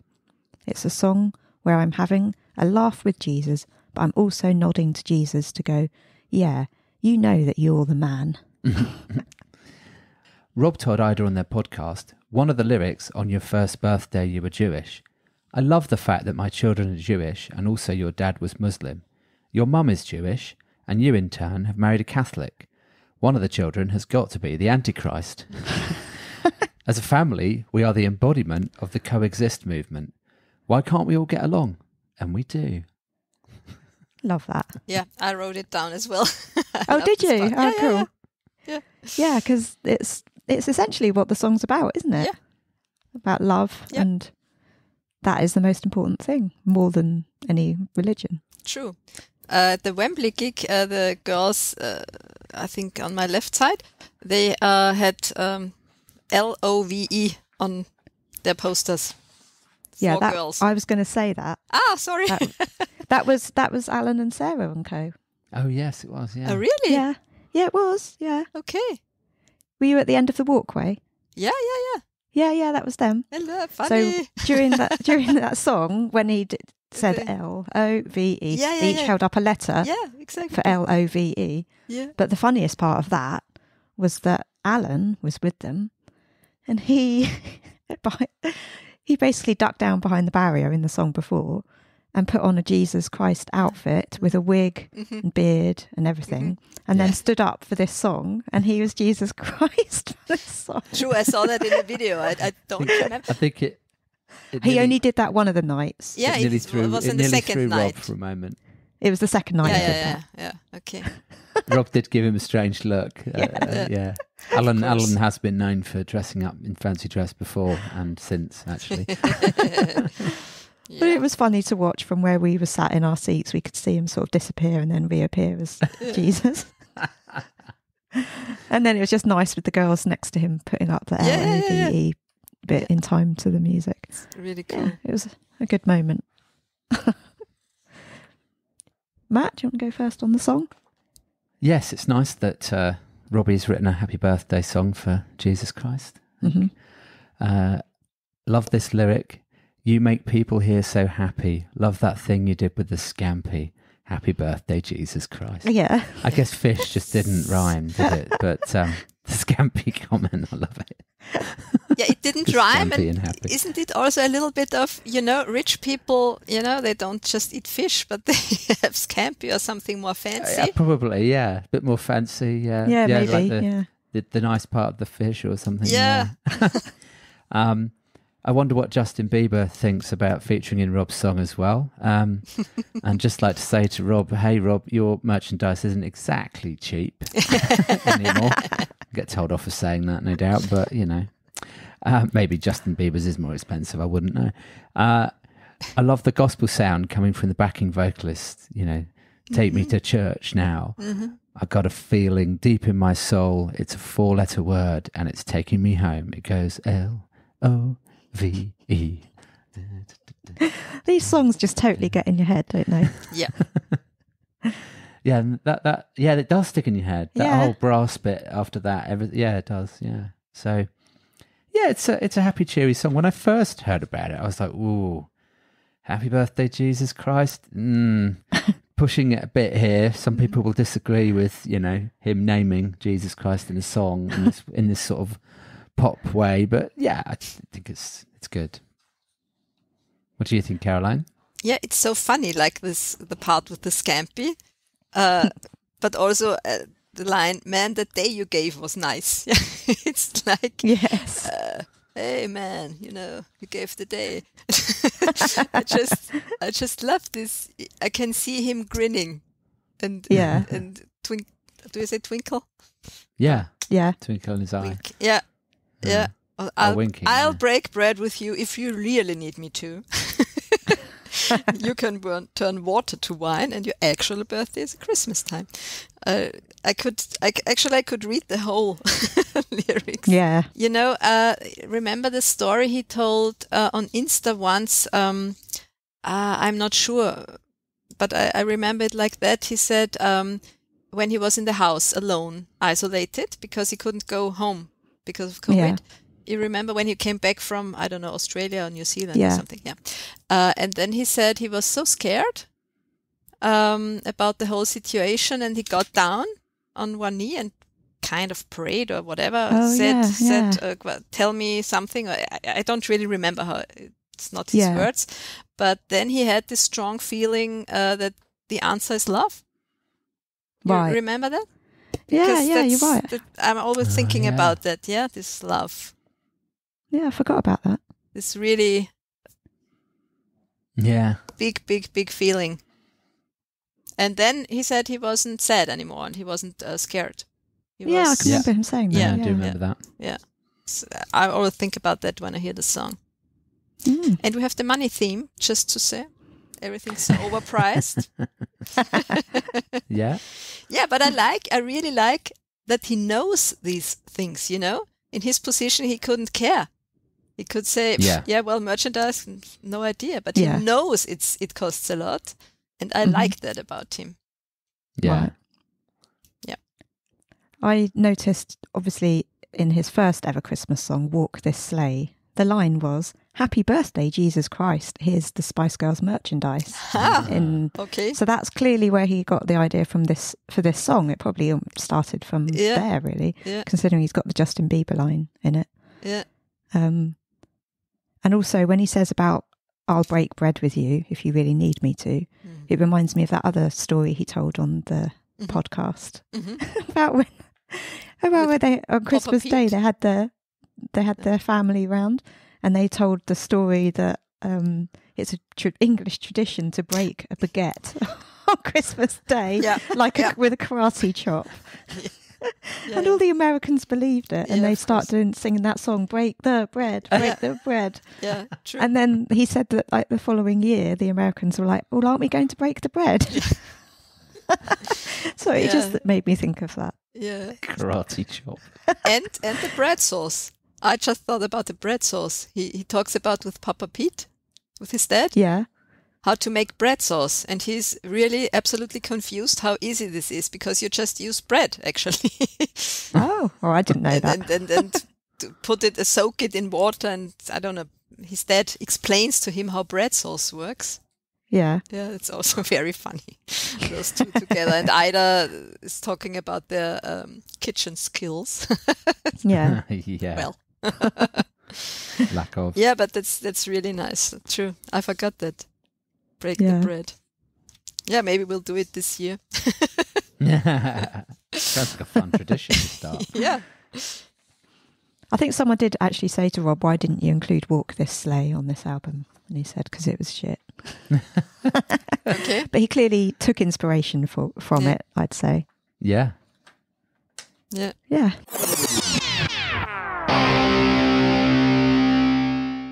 Hi, I'm Robbie Williams, and you're listening to Robbie Williams Rewind with the Champions. So I think we can go on to the next song, New Year's Day. Yeah. Yes. Written by Rob, Carl and Benjamin. Rob said, "It's a song I wrote with Carl Brazil from that time period when I was just trying to own anniversaries. It's a song about two ex-lovers whose relationship ended acrimoniously, but they have a fondness for each other, and they were like, come on, let's just reconcile. We won't be together, and that's cool, but we can recognise that there was a great moment and we're fond of each other." Matt, you like New Year's Day? I do, yeah. There's a particularly good line in this song, I think. You're out of sight, not out of mind. If I could pause or rewind, I'd rewind, man. I'd rewind. Ooh. I'd Robbie Williams rewind. Yes. That's what the next line says. It doesn't, but I'd listen to RW rewind. That rhymes. I think does. we could adjust that a little bit. Yeah. But, I like that. And it's a nice song about rekindling a friendship after being in a relationship with someone, which is quite idyllic because in my experience that very seldom happens. Yeah. I'm still learning to ride the pain like a bike through the rain. It's a very rich song, lots of backing vocals, rich layers of instruments and percussion. For some reason, the gospel backing vocals and the whole production remind me of songs from The Greatest Showman. It's that kind of style of richness of vocal, really powerful vocal. Yeah, I wrote it was a good, powerful song. There's power in this song. Yeah, I love his voice on the verses. And was your world insane? I like how he sings insane in the sort of higher Very bit, high, you yeah. know. It's a classy song, but I kind of feel like it gets a bit lost on this album because there's so many amazing songs. Yeah. It sort of doesn't, it sort of blends a bit more into the background for me, this one. Only because the others are all so big. Yes. There's nothing against this song. Yeah, no. And I also noticed the if I could pause or rewind, I'd rewind, man. Yes. I'd rewind. You would rewind, Robbie, with Robbie Williams Rewind. Yes, we're doing the rewinding for you. And the bit in the bridge, I think it is, don't cry because it's over, smile because it happened. Oh no, that's not the bridge, but I just like that line. Yeah, I love this line. When I die, I'll die laughing. Don't cry because it's over, smile because it happened. And at the beginning, it's also, if I had to die tonight, I'd like to think we'd be all right. What a life, man, what a life. From the cradle to the grave, our scream and echoes will remain. What a life, man, when you're strange. And I'm wondering, does that mean he thinks of himself as strange? Yeah, I couldn't understand that line either. I think he probably does, doesn't he? Yeah, I guess so. Yeah, I mean, all it makes me think of is The Doors. People are strange. Don't know why. Yeah, I mean, you can be strange eccentric without being strange, weird. Yeah. I think. But so you can be different. I think he has always considered himself as being a bit different. Yeah. But very connected and kind of down to earth at the same time, if that makes any sense. So many different sides of his personality, isn't there? Yeah. But I like this. If that's the meaning, yeah. When you're strange. And again, of course, the dying part. If I had to die tonight, I'd like to think we'd be all right. It's always, both sides. Yeah. I think it's a sad song. For me, it's a sad song also. Yeah. Of course, it's the very mature, grown-up way and saying, okay, we'll, let each other live and we can be friends and everything. But it's got a sad vibe anyway. It's I know this, the experience of being a human, with all these feelings of sadness and regrets, and just grateful for a relationship that's been happening, but on the same time sad because it's over, and that's what you experience as a human being. It's I don't know the word. I wouldn't know in German. Not deep. It's How would I say it in German? I don't know. I'm in English mode now. Existential? Yeah, existential. Actually, yeah, existential. Yeah, Yeah. It's kind what's of my purpose in the world totally and why am I existential here? experience. Yeah, Mm. and it's Yeah. great if you can forgive this other person, and if you can forgive yourself. I'm not sure if you can always do that, because I asked him once, I don't know what we're talking about in chat, but somehow I think it was about these commandments, if you remember. He said he wrote his own commandments and he's a god now and everything. And it was very funny. But somehow I asked him, I don't know why, but do you also forgive yourself? And he just answered, nope. Oh, Mm. And that's what I was reminded of. Because right. Yeah. it's nice. It's nice if you can forgive other people, but it's really hard to forgive yourself normally. Yeah. Yeah. Yeah. Yeah. Yeah. It's an enemy. Oh, the memories. I hope you remember me and be happy. It's so beautiful, but also sad for me. Yeah. Yeah. Yeah. So shall we move on to Snowflakes? Yeah. Ah. Okay, so written by Rob, Flynn, Conrad Olsen, and Philip Steinke. Guy said, there's a very funny song called Snowflakes, which is about his family that I just think is a comic genius. A brilliant, brilliant song. Rob explained, there is this terminology, modern day parlance, you're a snowflake if you're easily offended or easily triggered. It was cool to be able to use some modern verbiage in an old Christmas style format, and it's basically a comedy version of what's happening at our home, the Williams household, on Christmas Day. Both Nan's there, Grandad's there, brother-in-law's there, mother-in-law's there, wife's there, kids are there. It's reality television. If this is what his house is like, it's nuts. Yeah. Yeah, it's like got brilliant lyrics. It's got a bouncy melody. It's loads of fun to listen to. Great live. Loved it. Yep. You have to sing along to this song, I think. Yes, you do. Absolutely great concept for a Christmas song, using that snowflakes term, isn't it? Absolutely. So clever. Very much so. Oh, I love the little musical flourishes in the background during the chorus. Can't remember what they are now, but that's what I wrote down. Nana Gwen's drank too much. My lovely wife was buzzed at brunch. My baby's stepdad has brought Mary Lou, trying to tell us why Trump is good for you. The table goes quiet because that's what we do. It's just brilliant, isn't it? Absolutely. My dad's new girlfriend from Taiwan, brand new to the country, and she's 21. She met online and now she's my mum. She's never seen a snowflake. It's just the whole song. You could read the whole song out. Yeah, couldn't you? absolutely. Yeah.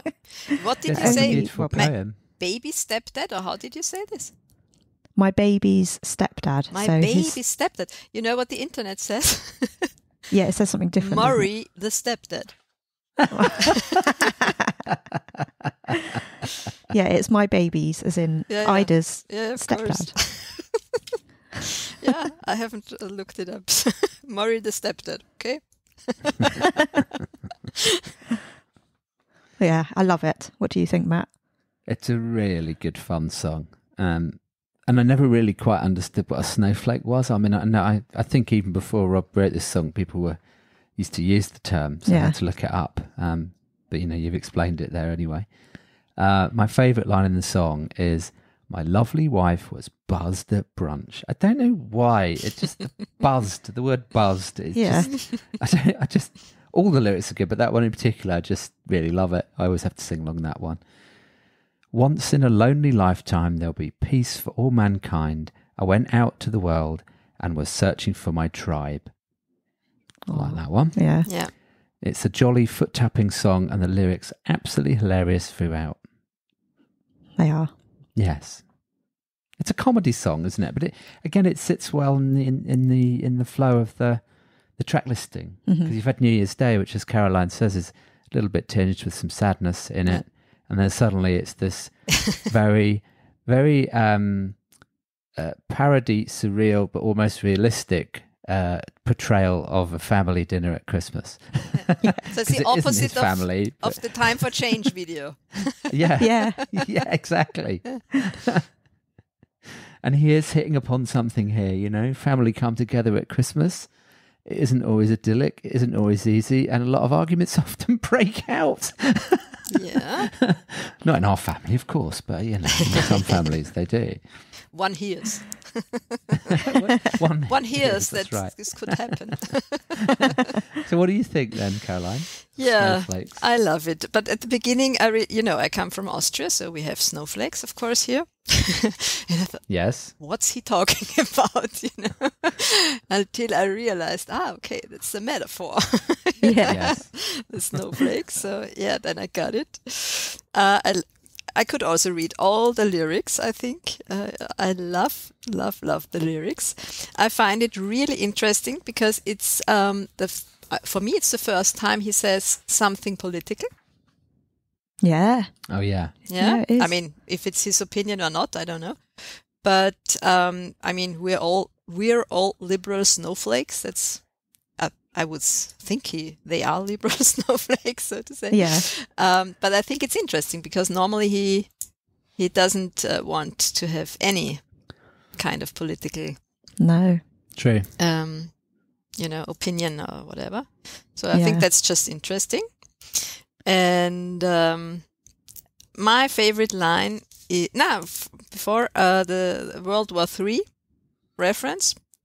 That's again, I mean, it's absolutely funny, but also not funny at the same time. Yeah. And because I think I know how this one ends. I'm always thinking about what he really thinks about this. I mean, he's a scared person, he says himself. Yeah. So when he wrote that, I really wonder, what did he think about, Was it more of a general, of course, if that would happen, that would be horrible? Or was it a concrete fear? Just thinking about it. But the line I really like most is, time won't change us, nothing will. I know they are not perfect, but I love them still. That's my favorite line, because I think that's what it's all about, right? Yes. Okay, nobody's perfect, but Yeah. this is my tribe. Yeah, I like this line. What you said, Matt, I went out to the world and I was searching for my tribe, and now he's got his tribe. Big tribe. Yes. Yeah. Yeah, so this, Yeah. a wonderful song, and it was so great live. He had so much fun singing it, at least I had the feeling. Yeah, I think you really feel the love for his family. For his whole family, not only the kids and Ida, but his tribe. Yeah. Yeah. He puts it perfectly. Yeah. Should we go on to home? Yeah, let's do it. Yeah. Yeah. So this was written by Rob, Carl, Owen and Sam Shaw. It's called Home for Christmas on Rob's YouTube, but on the CD sleeve, it's just Home. Sam Shaw seems to be a multi-talented graffiti artist, songwriter and movie maker from Canterbury, in Kent, in the UK.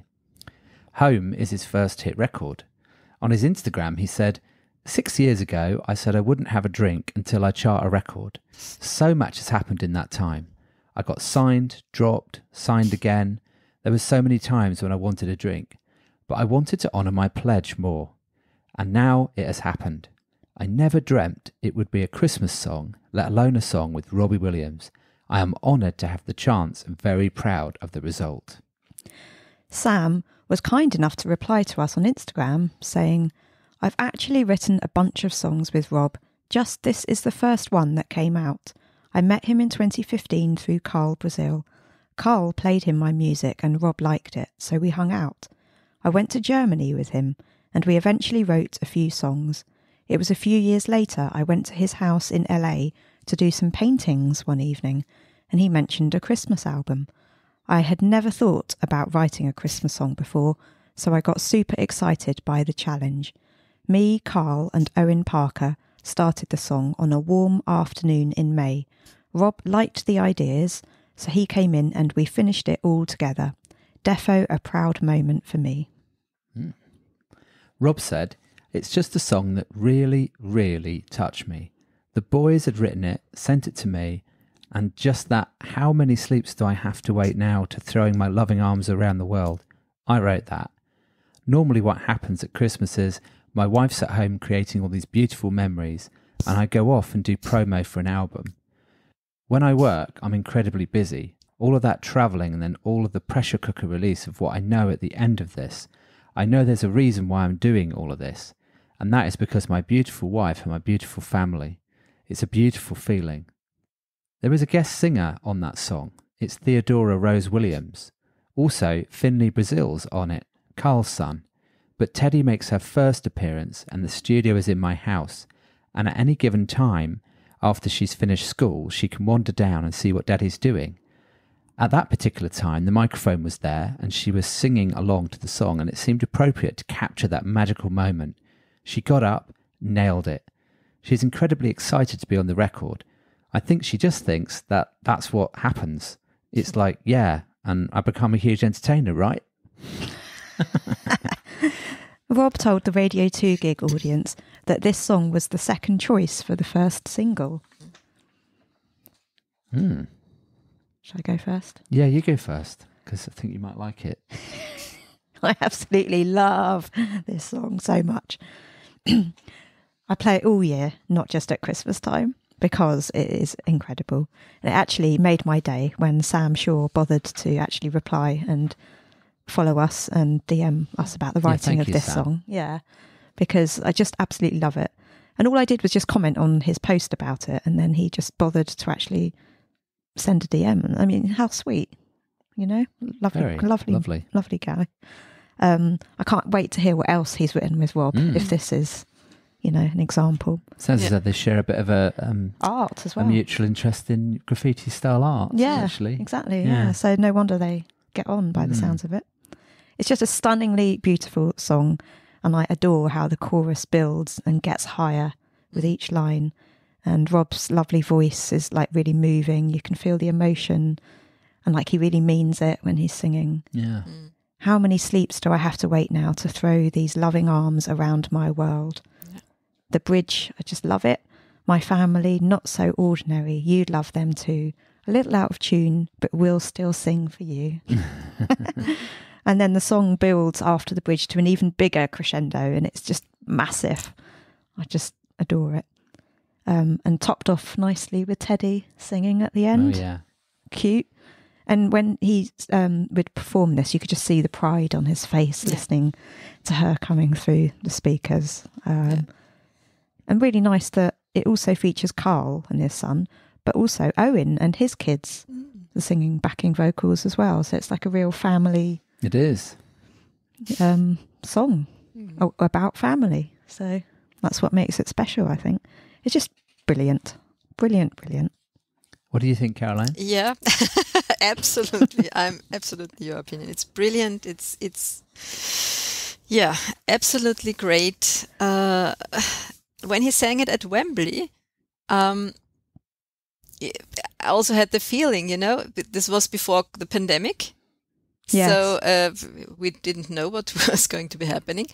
And you, at least I think so, I had this feeling, I need to go home.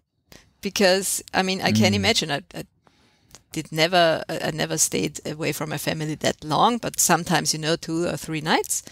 And it's, I mean, of course I love doing something else, but this feeling, I can only imagine if you are away for months. Yeah. I can't imagine how this must feel, but you see it. Yeah, I want to go home. And I love this so much.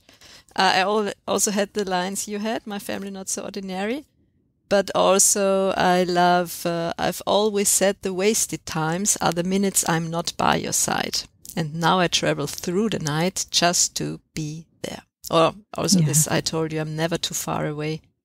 And if you need me, then I'm on my way, which I suppose won't be true because, you know, he has contracts and everything. So if Ida says, sorry, a kid is sick, please come.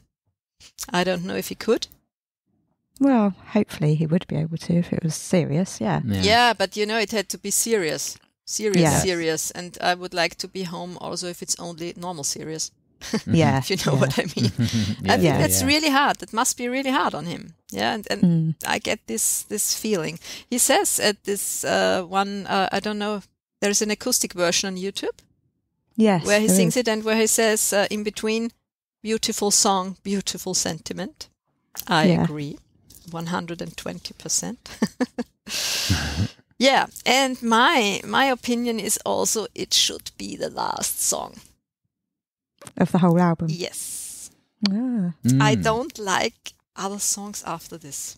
For me, it's I see. Not that I don't like the songs. Yeah, I know what you mean. I know what you mean. It's you'd rather be left ending with the point. memory of this song. Yes. Yeah. Yes. And it's funny because of course I bought the deluxe version. That's clear. But I thought at the normal version, Home would be the end, but it's not. It's Soul Transmission is the last one. And as much as I like Soul Transmission, but no, it's really don't like it. It should be at the end. Yeah. And it reminds me, I don't know, Lucy, how you think about that. It reminds me also of the song Traveling Home from Abroad, or how is it called, from 25? Home Thoughts from Abroad? Home Thoughts from Abroad. Yeah, for me it's the same sentiment. Same sentiment. Yeah. Which I also love. So no, I'm with you. One great song. Yes. I think this song just has such a beautiful orchestral opening. It's another one of those where it just really you drift off into the mood of the song immediately when you hear that. And it's got a great opening vocal from Rob. It's just it's a classic. Yeah, I agree. And the song is just so rich and so Christmassy, and it reminds me of the times when I used to travel a lot for work. Thank goodness I don't have to do that as much anymore. But I was never away for more than, maybe most might be 2 weeks, but I was never away for like a month. That has got to be a bit odd, missing that huge chunk of time. Yeah. Even with video calls and things, it's not the same. No. And I remember that feeling of coming back home with the kids screaming, and Lucy was like, "Thank goodness you're home." In the early days, I love the line, "I told you I'm never too far away, and if you need me, I'm on my way. But when I tell you I want to stay, and we're all together now." And I love the fact he's got Teddy's vocal on this one as well. I think that's a really nice touch. And I know that they're obviously, sensitive about what they get their kids involved with and what they don't. I think they've been letting the kids be a bit more seen and heard over the past few years. And I think, Teddy certainly seems to be a performer in the making, an entertainer on the way. So, it was nice that she got her little debut on that one. Maybe we'll get a proper duet at some point.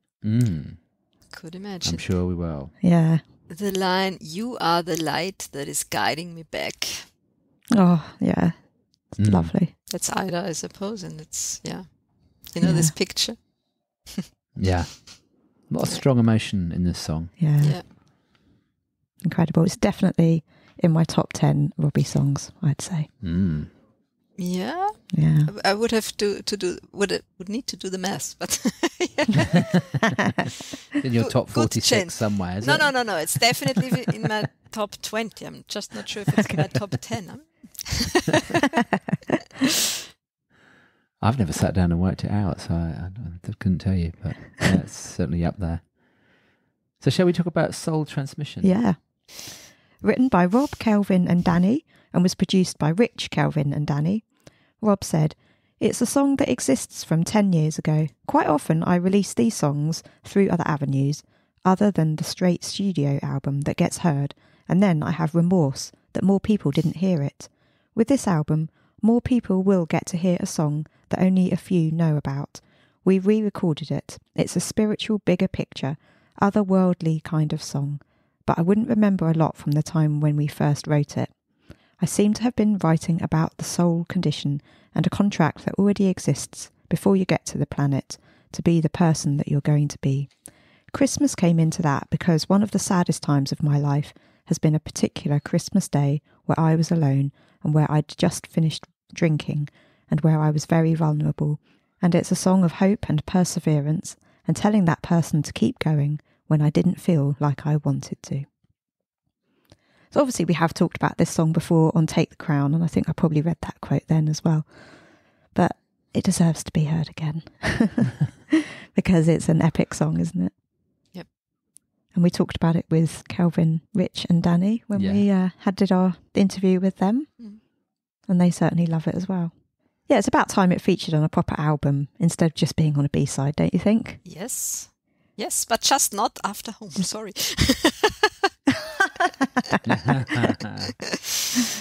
That's the difference. Maybe, if you make your own playlists, you can choose. Yeah.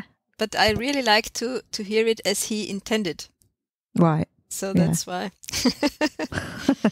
Yeah, I love it. I love it. It's his wedding song, and I love the video. It's funny and full of love. So it's really, but I can relate to the sentiment.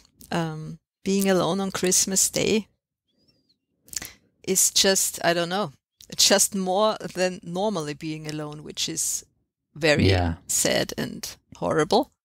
But being alone on Christmas Day is, it's the essence of being alone. Yeah, it is. Yeah.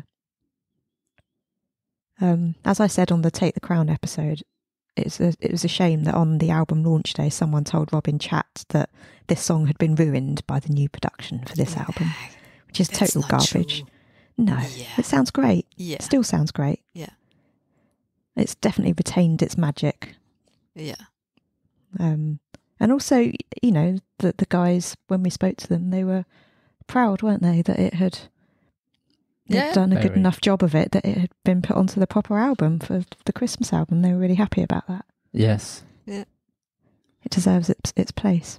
Absolutely. And it's a really good track. I mean, sometimes I sort of think, should it be buried inside a Christmas album? Or could it have been somewhere else? But it's nice that it's at least out there and properly produced, because the last one was a demo, wasn't it? So, and I think I was looking back at what I said about the demo version, and I was like, I think I said something like this: the song feels quite immersive, sort of the choir sort of voices, the variety of instruments. There's like a real rich mix of sound. I love the vocal. It's a really nice song. Part of me almost says it shouldn't be on a Christmas album, but I don't know. But it's up there in lights and out there at least. Considering its subject, it's sort of got a higher power true. feel to it. True. So that's sort of Christmassy in terms of thinking about God, I guess. Yeah. Yeah, it's very spiritual. Yeah. Yeah, it is. I really wonder what he's feeling when he hears the song. Or what he's feeling, or what he felt when he wrote it. Would be totally interesting. Yeah. Yeah. As we walk through history together, do you think we still come from this world we live on? It's a soul condition. Where do we come from? A lot of deep lyrics in this. Yeah. Absolutely. and as you say, it is a Christmas song because it's about being alone on Christmas Day. But I always focus on the soul transmission part. Yeah. Something about the meaning of a soul transmission. That's... It's not only a Christmas song. It's No. Yeah. I don't know. It could have been on 21, actually. 25. 25. Of course. Yeah. Sorry. Yeah, it could have been. 4 more years. But yeah, it's good to see Calvin, Danny and Rich up in lights there. Yeah. This song being properly produced. Yeah.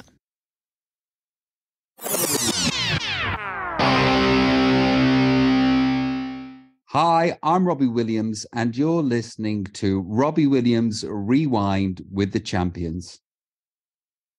So let's go on to I Believe in Father Christmas. I think this is the first of the bonus tracks on the deluxe CD. Written by Greg Lake with lyrics by Pete Sinfield and Serge Prokofiev. Greg Lake wrote the song in protest of the commercialisation of Christmas. Pete Sinfield said the lyrics are about a loss of innocence and childhood belief. In 1975, it was number 2 in the UK and number 17 in Ireland. Bohemian Rhapsody was number 1. It's often misinterpreted as an anti-religious song. The instrumental riff between verses comes from the troika portion of Sergei Prokofiev's Lieutenant Kaj. Prokofiev also wrote the riff that appears in Party Like a Russian, which is the Apprentice theme tune on BBC. Yeah. Rob said, I was trawling through YouTube and I saw Gaz Coombs from Supergrass and the comedian Adam from Adam and Joe. They did a version of this, just the two of them, and it was so lo-fi and great that I wanted a similar sort of version too. It's one of those songs that doesn't do what normal Christmas songs do. It speaks of something else, but still gives you the same sort of combined feeling that Christmas songs do together. Yeah. So I believe in Father Christmas. So this is another Christmas classic. I love the crisp guitar playing at the beginning, and yeah, I like the sort of stripped back feeling to this song as well. Yeah. But yeah, I haven't got a lot more to say about it really. It's one of those Christmas classics, and yeah. I kind of feel like it's one of those that you could have done without, if you're being honest. Like, well, so you can see why it's on the deluxe, extra, isn't it? Yeah. Yeah. A kind of bonus. It's probably one of those they thought about including on the actual album and thought, oh, let's just put it on the deluxe because the other songs are better. So, you know, it's obviously better to have it than not to have it. Yeah. I love the acoustic feel with just Guy on the keyboard and Jim Board on guitar. And then there's just Rob singing. That's all there is. Rob sounds great. He's got a nice deep voice and it's lovely to listen to. Yes, I think he's got a especially powerful voice on this one. Yeah. Yeah. Very sincere and very, I don't know, kind of dark. No? Mm-hmm. Yeah. Really love his voice. Yeah, it does suit his voice, doesn't it? And I love the la la la la la la la la la la Yeah. part. Yeah. That's very Christmassy. It's Christmassy and it's, it always reminds me of Bach actually, not of Prokofiev, but yeah. Uh-huh. Yeah. Like an Inventio by Bach, but yeah. Yeah, but it's very nice. I like to sing along to the la la la.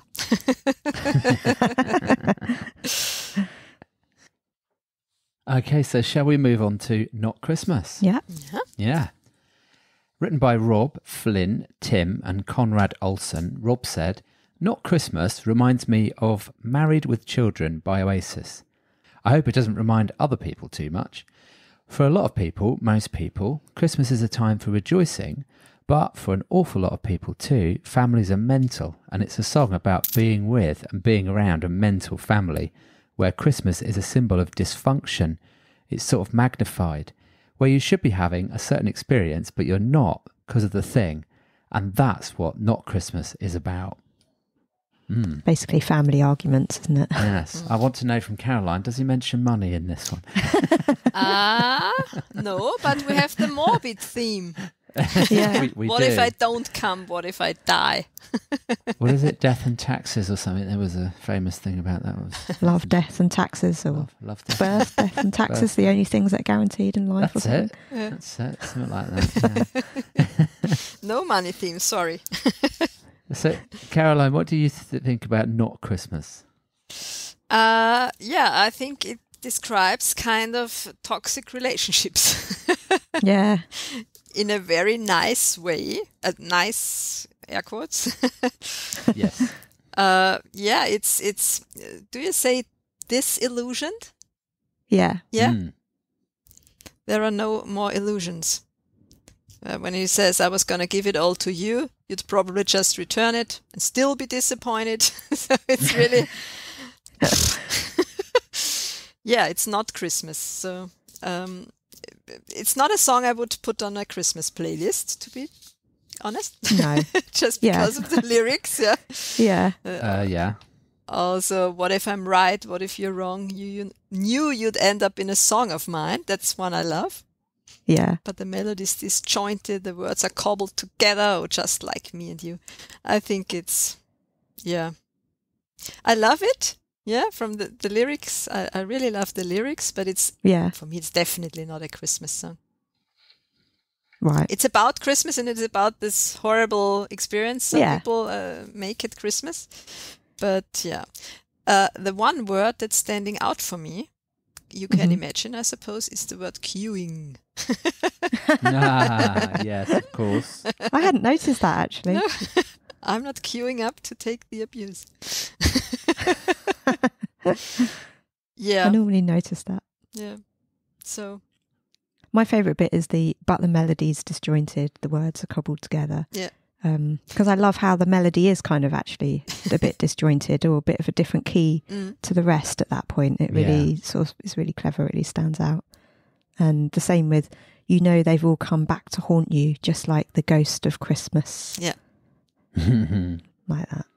Yeah. And the great bridge ending, you do you and I'll do me.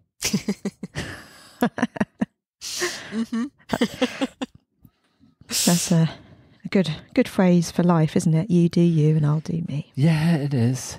It is. Yeah.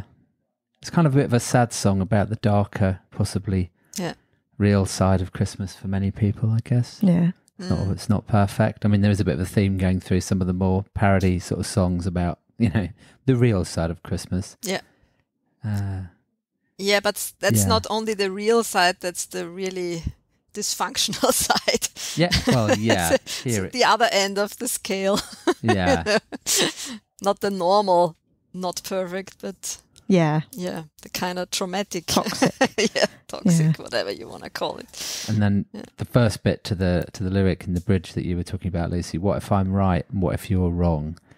You knew you'd end up in a song of mine, but the melody's disjointed. Yeah, I like that line as well. Yeah. Yeah.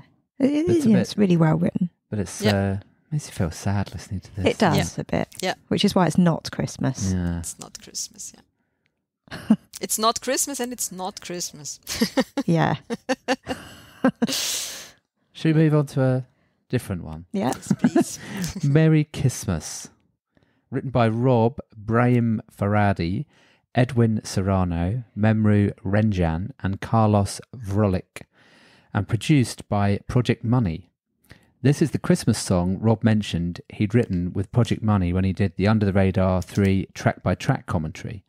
Project Money is the music team on The X Factor, two of whom did a remix of Indestructible for Under the Radar 3. Brahim Faradi is Dutch and was A&R director for Simon Cowell's Psycho label. Edwin Serrano, aka Lil Eddie, is a Puerto Rican pop and R&B singer and producer. Memru Renjan is also Dutch and was a guitarist in the band called Anouk. Then he wrote a song which went platinum in the Netherlands called Louise for Gers Parduel. As we already said in our Under the Radar 3 episode, Carlos is another Dutch producer. Rob said, I worked on the X Factor and the music team on there are incredibly talented. We got together and wrote some songs. It's like a Bruno Mars Christmas song. I'm just being cool at Christmas and being in LA. It's cheesy as all hell, but I'm cheesy as all hell, so that's all right. It's funky, this, isn't it? It is. Very different to the rest of the album, completely different vibe altogether. You can tell it's written with other people. Yeah. So it's definitely right that it should be a bonus track because it sort of doesn't fit with the other songs, does it? It doesn't, but it's still fun. Why can't more Christmas songs sound like this? Well, yeah, eh? You know, there's sort of a bit of a even with some of the more parody ones he's done, there's still got the Christmas feel. This is it's got a totally different vibe, but I like the funky vibe to it. Yeah. You know? That girl is whoa, oh, oh, oh. Don't need no mistletoe. My girl's the finest, the flyest. No, no, no. Y'all feel me? That wasn't in tune at all, but you know how it went. But I like that line. Yeah. Don't need no mistletoe. Yeah. I like the line, sit on my lap like I'm Santa Claus.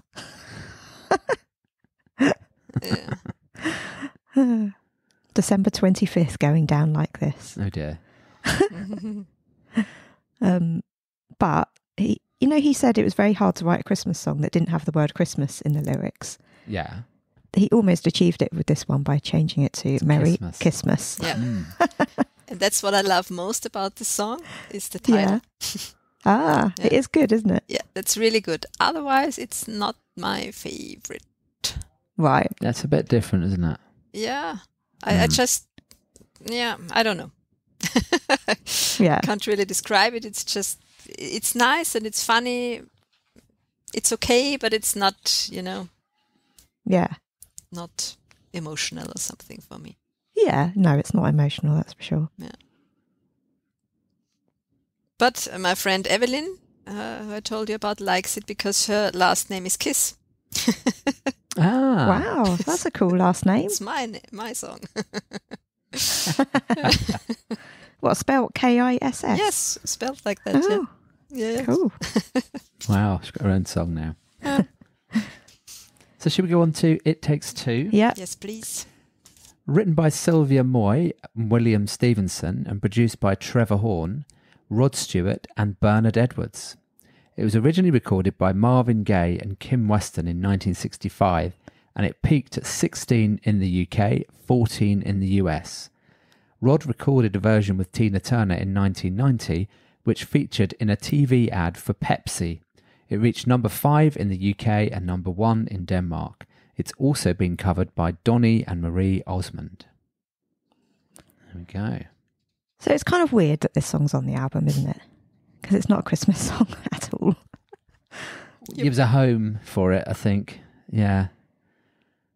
I mean, I kind of get it because Rob appeared on Rod's album with this song, and this song was on Rod's album that came out at the same time. And so maybe they just did a vice versa thing. You have a song on yours and I'll have a song on mine or whatever. And Yeah, put it out were they out at similar times? yeah, the same time. Maybe yeah. it was a reciprocal thing, like, I'll put it out at the same time because it gets extra play if we do that or something. Yeah. But as it's the last song of if you play it via the CD, it's Yeah, the it last is. song, and it's It doesn't really finish it off very well. no. I know There what you should be mean. another one at least. I don't know. Yeah. I'm sorry, but it's not. I think I do agree with you, but I think that if I think about the song in its own right, I think they make a great combo. Oh, yeah, for this yeah. very Absolutely, well-known absolutely, song. absolutely. Yeah. And I reckon that I don't know whether they recorded it together because often people don't these days, but I reckon that they had fun recording it, even if they recorded it apart. Yeah. Because there's a lot of energy in the Yeah. song, and you can feel the joy in the way that they're sort of singing to each other. So, I don't know whether they did record it together, but and I always love a bit of comedic talking in a song as Yeah. well. The way that they're sort of, should we get down the pub now? No, you're barred. No, I can't be. I'm a knight and all that sort of business. Yeah. It's interesting that two guys recorded it, smashing that usual stereotype of a male and female duo for this one. Or Yeah. at least Yeah, I think there that's is true. anyway. It takes two, Rob. He said it again, Rod. And you hear Rob saying at the end, have they got a pool table? When Yeah. they're talking about going down the pub again. I like that little talky talk bit. Yeah, Yeah. I listened really carefully to that. I think it's just me and you down the pub. Have they got a pool table? And then There's something slightly after that, yeah, isn't it's I beat you last time. there? I didn't hear that. You must have really turned it I up. really to hear turned that. up really loud to hear that. Yeah, Yeah, because normally that's on the fade, isn't Yeah. it? Yeah. Mm-hmm. I have to confess that I do skip this one quite a lot It's a skipper. because it's not a Christmas song, Yeah. and I'm with you. it's just I like them singing together, and it is a good song, but it's just that's not what I want to play this album for. Yeah, true. Yeah. It also doesn't even appear on Apple Music Oh, with this really? album. Yeah, but you said it's on Spotify. Yeah, on Spotify. Spotify. Yeah. But on Yeah. Apple Music, it doesn't show. Funny. Okay. Mm. Okay. Yeah. Yeah. But, yeah. I played the CD like you, Caroline, in the car. Really? So just skip. Yeah. Because then I can go back to the beginning, back Yeah. to Time for Change. Yeah. And if it's possible, I stop with home. Oh, But if you're working in the kitchen and everyone the CD player is somewhere else, I Yes. don't always go there. Yeah. And then soul transmission comes poor on. Rod Stewart. You need the airplays. Come on, you need to. You're not giving him the benefit of his Yeah, royalties. I'm just by saying again, skipping. 25. Maybe 26, 27, whatever. Yeah. But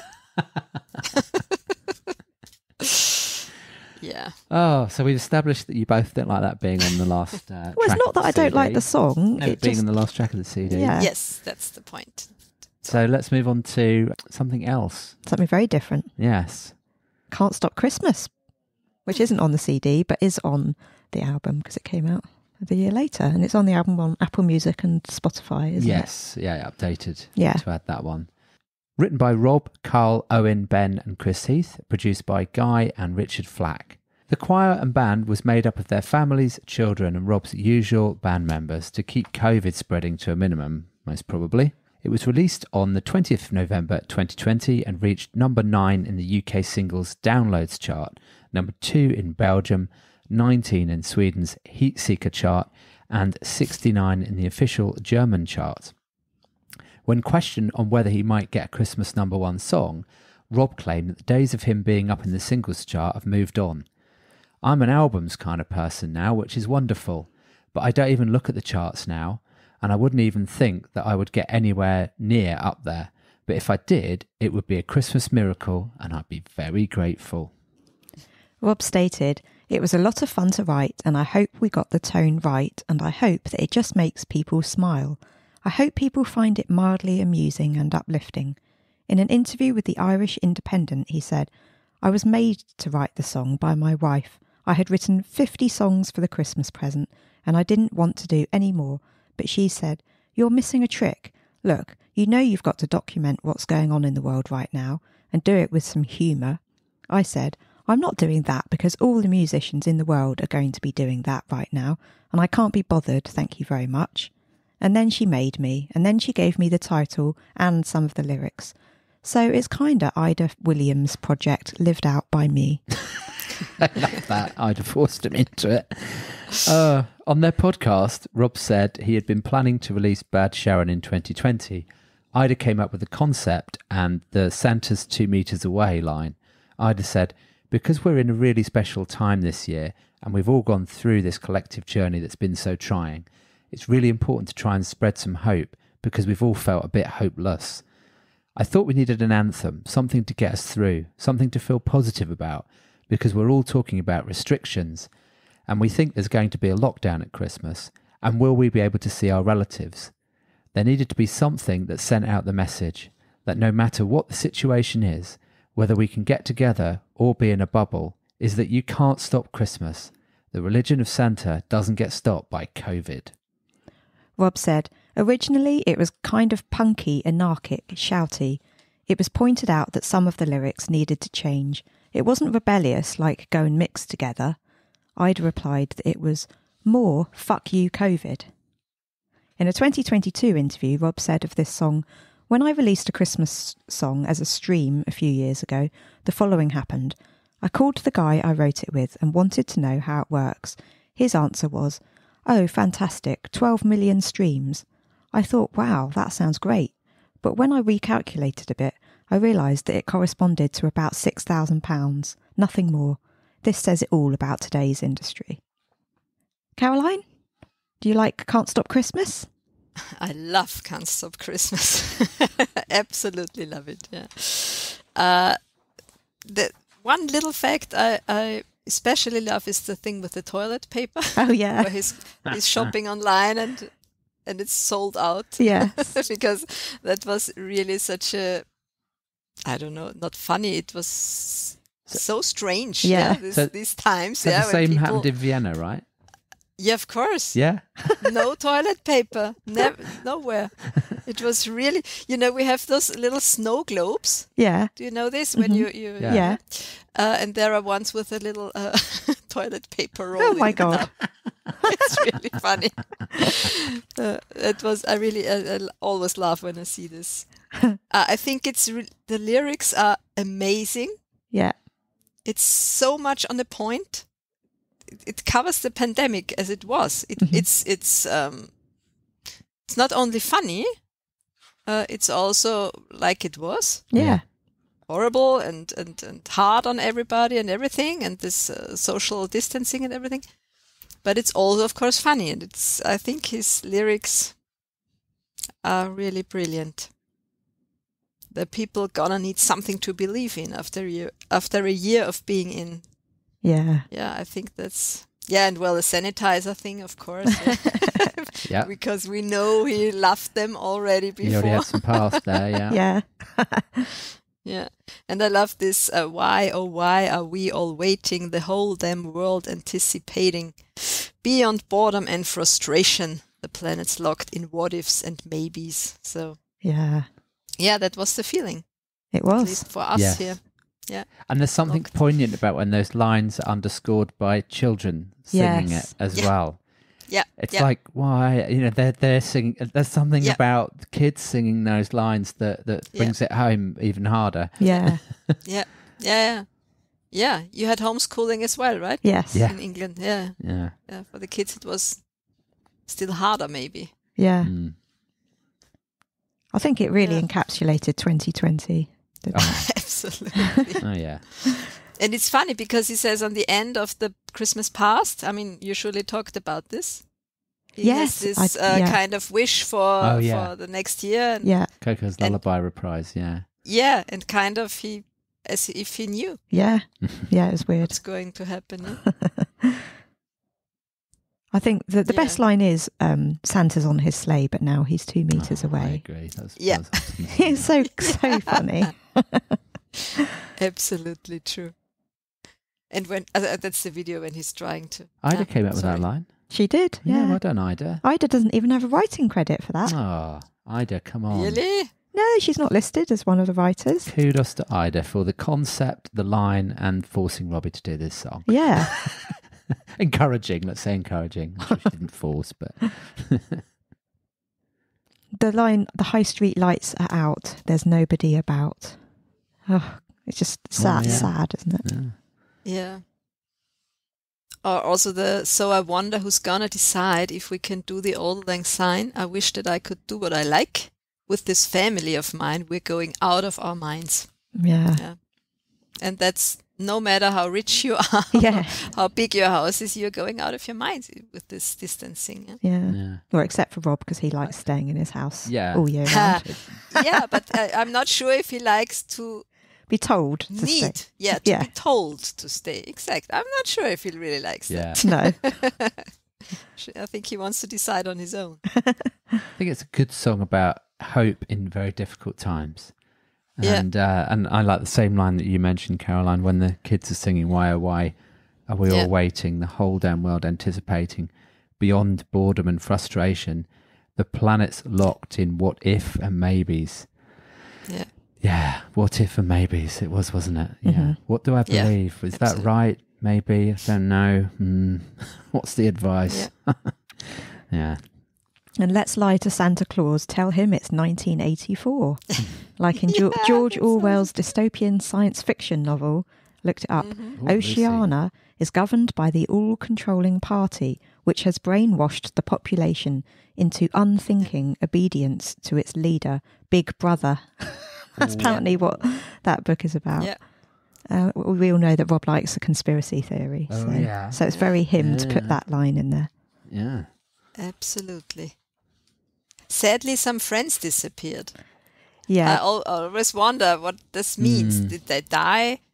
Did they disappear because of different Mm. opinions? Oh, know? yeah. I mean, I took it to friends- mean died, which is... I'm not sure. But now you say that, I think actually you're right. It could be difference of opinion has caused some Yeah. people to lose friends because of... Which Could is be. actually... Yeah. Yeah, I'm not sure. Mm. I think, yeah, you've got a point. Well, a lot of Rob's lyrics have double meanings, so Yeah. I wouldn't be surprised. True that. So let's talk about the video then, while Yeah. we're here. The video was created by Electric Light Studios and directed by Dan Massey. The video wasn't released until the 14th of December 2020. And I'm sure everyone knows this video, but it parodied the British government's response to the COVID pandemic, with Rob dressed as Boris Johnson with full prosthetics plus a dancing Theresa May lookalike and two men supposed to represent the scientific advisors who would appear in Downing Street briefings with Boris. And I can say, for anybody that wasn't in the UK or didn't see any pictures from the UK, the set that they used was absolutely the same as we would see on TV, those 3 podiums every day for quite a while, and then it was sort of less, and depending on whether there was serious news. So it's something that was like now probably the same in everybody else's countries. You probably had the same setup like that, but it sort of it's burned into your brain, that image and those talks. So to see it being parodied, it was like, oh, is he going there? Wow, he really is going there. Goodness, obviously everyone takes the mick out of politicians, but Boris Johnson, easy target, but Rob did it so well. It was so funny.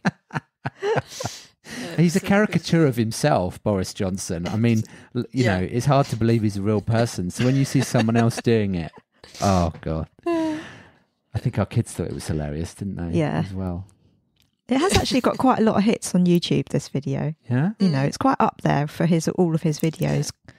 In the sort of top 30-ish or so of all his videos. So obviously everyone else likes watching it too. It was a very, very smart move on Ida's part to, convince him to do this, because it could have gone really wrong. And I'm sure, like he said, a lot of people avoided it on purpose because of the subject and because of the fact that the world's been through a horrible time. People died. It was horrible. But someone had to put a song out about it, didn't they? And I think it's been coupled with Christmas. You sort of get away with it. Yeah. Because how could you write a song about it without it being really morbid and horrible, So it's the light and shade in the song, isn't it? There? Yeah. Yeah, morbid and horrible, or denying what happened, Yes. Would be really complicated. Yes. Yeah, I'm with you on this one. Yeah, but Christmas, Yeah, I love the knitting part. Yes. Where he tries to knit, it's just so funny. And he looks great in his Christmas jumper. Oh. Yeah. Sat by the fire. And when he says, what are you going to do about the FaceTimes and your Zooms, and then the spinning. It freezes. Yeah. Yeah. It's clever how Rob was watching Boris on the TV, and then Boris was watching Rob on the next slide, please screen. Stay home, eat out, don't go out, stay alert. I mean, those were all genuine things that we were told in that font. Yeah. Okay, that's what happened a little bit different in Austria, of course, but yes, get it. Yeah. But his face expressions. Yes. Stay in. Get out. Yeah. Don't get out. It's really great. So and it's good that he had Tom and Jerry behind him, which sounds like the cartoon characters, but obviously Tom Longworth and Jerry Meehan. Yes. Jerry giving Tom the 2-finger salute at the 2 meters lyric as well. And then the kids getting a chance to be in the video singing along. Yeah, Finley is one of them, isn't he? Yeah, it must have been nice for them to take part in the video. And Owen's kids. Yeah. And then I love the bit where you see Theresa May coming in and doing her crazy dancing. My God. Like doing her sort of robotic dancing, and then she does her splits at the end. That was Jenny Griffin, who's a dance captain, who's toured with Rob, and sort of, I think it was the swing tour that she was like in charge of all the dancers, and one of the dancers on that tour. But she really looked like Theresa May with the prosthetics. Absolutely. It just looked like Theresa May. It actually looked like Theresa May, yeah. And of course, Theresa May did that ridiculous dancing. Yeah. When politicians are captured dancing at events, obviously it then goes on to all media globally. So when Theresa May was at was it one of the party conferences or something? Yeah, something like that. And she was doing that dancing, and oh God, it's a brilliant video. Hilarious. We needed it at the time. We needed it because it was. Yeah, we definitely needed it. Such a relief to watch it. And that's what's happening. And and Christmas didn't stop, did it? I mean, there was a couple of restricted times at Christmas, but no, you were supposed to be in a bubble that Christmas. Yeah, but it didn't stop Christmas. No. Yeah, and you're in a bubble normally anyhow at Christmas. So. Well, you are, aren't you? Yeah, you're not normally. I mean, of course, you don't go out, can eat or something, but you see your people, your family, your friends. Yeah, but it's kind of far away now. Yeah, it was 2 years ago, wasn't it? When I watch it now, I think, true. It was like that, but it's not so near anymore. No. Which is good. Hopefully it's in our Christmas past. That's right. Yes, yes. Very on topic. Yeah, true. He should put it on the Christmas past now. Yeah. But I hope the video True. gets a lot of plays again this Christmas because it deserves to, because it's just funny. Yeah, it's so much fun.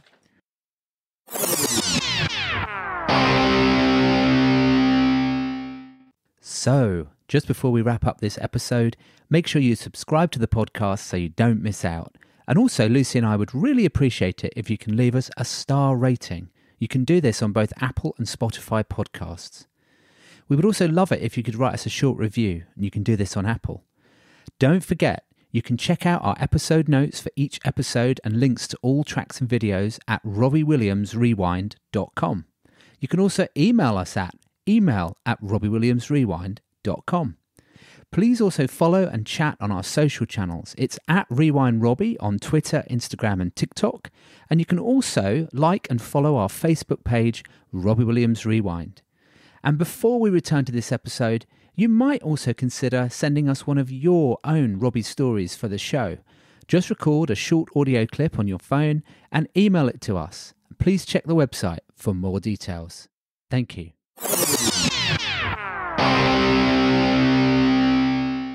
Hi, I'm Robbie Williams, and you're listening to Robbie Williams Rewind with the Champions. Yeah. So then, shall we, before we finish, shall we talk a little bit about the Wembley shows? Yeah. Yeah. So Rob played 2 concerts at Wembley Arena on the 16th and 17th of December called the Robbie Williams Christmas Party. Jamie Cullum was a guest one night and Popper Pete joined him both nights to perform What a Wonderful Life with him. The set list was pretty much the same, although Snowflakes was dropped for kids on the second night. The Guardian reviewed the show saying, Williams' gigs work best as communal experiences, with Williams himself feeding off the ubiquity of the songs. Ever the people pleaser, he panics when he doesn't feel that connection. So by the time we get to Happy Birthday, Jesus Christ, he seems in a rush to get through it all. Perhaps that's why he dropped Snowflakes in favour of Kids the second night, because he was thinking, I need more of the crowd singing to me, you know, rather than the new songs. The setlist was Christmas, Baby Please Come Home, Let Me Entertain You, Land of a Thousand Dances, Bad Sharon, Snowflakes, or Kids on the second night, Time for Change, Home, Love My Life, Winter Wonderland, Rudolph, It's a Wonderful Life, Strong, Fairy Tales, The Road to Mandalay, Happy Birthday Jesus Christ, No Regrets, Feel, Angels, and Merry Christmas Everybody. And these shows marked the introduction of the T-shirt guns during the Road to Mandalay, which was great fun, and Rob seemed to absolutely love doing it, so much so that he forgot to sing. Yeah. They had to keep reloading the guns and nice. giving them back to him, and it was all quite distracting, wasn't it, what was going on stage? But he's kept the whole T-shirt throwing out thing going, hasn't he? He likes to throw a T-shirt or two out into the audience now, doesn't he? Yeah. Yeah. So did you go to both shows or just one? No, I went to the first one. Okay. Yeah. Yeah. So I heard Snowflakes. Yeah. Yes. I didn't know he dropped it on the second Yeah. night. It's a shame. It was really hard getting away from home. When was it? On the 16th of December? Yeah. So a You week know, before I mean, Christmas. Yeah. Yeah, it was really, and we had Hyde Park in summer where we traveled as a family. Oh yeah. We had a Roundhouse Yeah. in October, Yeah. and then came the Christmas show. Okay. But as I told you, I said to Stefan, okay, sorry, it's your fault. Back to the UK again. Yeah. But you couldn't miss it. Well, it was a 2 off. I was going to say a 1 off, Yeah. but there was 2 shows. But I think that's why so many people travelled from all over to do it, because will he ever do any kind of Christmas show again? I mean, maybe on TV or something, but there probably won't be a Christmas concert like that. Yeah. So I guess it was it worth it? It was absolutely worth it. Absolutely. I have one friend, we have a group in Austria from Austrian friendlies. Yeah. And one of us couldn't go, and she regrets it till this day. Yeah. Because afterwards the pandemic hit. Yeah. That's it. Yeah. Yeah, we were lucky top that of it. we went Yeah, twice. we were so lucky Mm-hmm. to have been there. Yeah. But I counted. He sang 4 songs from the Christmas past and 7 from the future. Right. Yeah. So it would mean 11 from 15. Yeah, which That's for a him lot. is so unusual. Yeah, but I love it. I just want to stress that here. Yeah, we I loved think it. he can sing his songs. Yeah. Oh yeah. Yeah, we didn't have to have all covers all night, you know? No, Christmas covers, nice. they were his songs. It was good. Yeah. It was good. Yeah. It was a good set list. Really, really good set list. And also the artwork, on the Yeah. screens. And- For example, Happy Birthday Jesus Christ was so nice. Yeah. And Home, of course. Mhm. Yeah. And unusually for Lucy and I, we were seated on those gigs. Yeah. Both gigs? Both. I mean, normally we would be at the really? front for one, and then Lucy's mum always comes to one of the shows with us, and but we just had a lot going on that time of the year, didn't we? I think I don't really remember, but I do remember not feeling very well. I was feeling extremely this is unusual for me. I was feeling very, very run down, and I think I had some sort of virus. I didn't have COVID, but I had something, and I was a bit grumpy, wasn't I? Yes, you were. On the way. I'll admit it. I don't get grumpy very often, but I was. But I felt really awful when we were on our way to the gig. And then, but once I got there, I know that the buzz and the adrenaline all sort of kicked in, and it was good. But I felt like that kind of both nights, actually. Yes. But I know one of the nights we saw Ida. We did, Was it yeah. the first night? Okay. It was the night. Second night it was. Second night, yeah. Yeah. We saw Ida. Because up we were in- sat in the same block almost, weren't Well, we? Just above Well, her. I'd gone out to get a drink. I don't think you were with me, were you? I think I'd gone up the steps to go and get a drink or Yeah. something. And then I just saw this door open at the end, and Ida came out. I was came with walking you. along. I think you'd seen some security stood I called there. you over because Yeah. I think we were in 2 separate places. You were getting I think we were something, getting was drinks, yeah, something, yeah. and then I said, Ida's just come out of that door, and then I think we got to say hello, didn't we? Yeah, we said hello. Yeah, she had some security with her. Yeah, so that was. But the that was kids were nice. with them. We didn't see the kids because I think they went in separately Yeah. with other people so that it wasn't obvious that they were Robbie's kids because they were with Ida. Yeah. So, yeah, during the concert, we could actually see the kids from where we were sat. Yeah, they were loving it. Yeah, Yeah, it was nice. it was a nice way to end the year. Yeah, and for him, I think, must have been the last to work gigs. Yeah. And then going home. Yeah, I think he actually stayed in the UK that Christmas, I think. yeah, he did. And I always remember, Yeah. I've got to say at this point, Guy's comment to us Yes. about. So we, when was it? It was May that we met. Oh yeah, we saw a guy at a charity sort of benefit gig that he was doing in London, and had a little chat with him afterwards. And and Lucy was going through all the things that they'd done that year. You know, because how I many- said, I'm looking forward to Stoke. It'd be the first gig for yeah. 3 years. yeah. And Guy said, no, 4 years. And I was like, well, What about the Christmas? what about the gig? Christmas And he was gigs? like, oh, I don't count that one. Don't count that. Don't count them. They Why? were just a hobby. Yeah, they were a hobby. Okay. That's- Interesting. That's Guy. It was just a very eccentric sort of remark. You know, he didn't count that, but yeah. Okay. Because he was talking about the Stoke set list and how it's going to be a great set list. And he said something like, it'd be the first concert since Hyde Park. And I was like thinking, well, that's not true. We saw him loads of times after Hyde Park. And then just one for the listeners, if you haven't listened to I know we go on about it a lot, but the Danny, Calvin and Rich episode, then Rich tells us quite an amusing story about how he was in the wings. He had a backstage pass, and he was sort of near the stage, and he had this really sparkly, incredible, dinner jacket on, and Rob said to him, are you going to an interview? Are you going to a job interview? And I was being all sarcastic with him, and he tells it better than I did. But, Yeah. So they were all there. It was nice that they were all there with him for a bit of a Christmas party. So were we. So we've reached the end of the show. So it's time for us to pick our favourite tracks from this episode. So you can pick any that we've talked about in the episode, Yeah. including, well, I doubt you're going to pick the ones we've just gone through, but so in usual tradition, Caroline, and you can go first, or maybe you might need a moment to have a think. No, it's okay.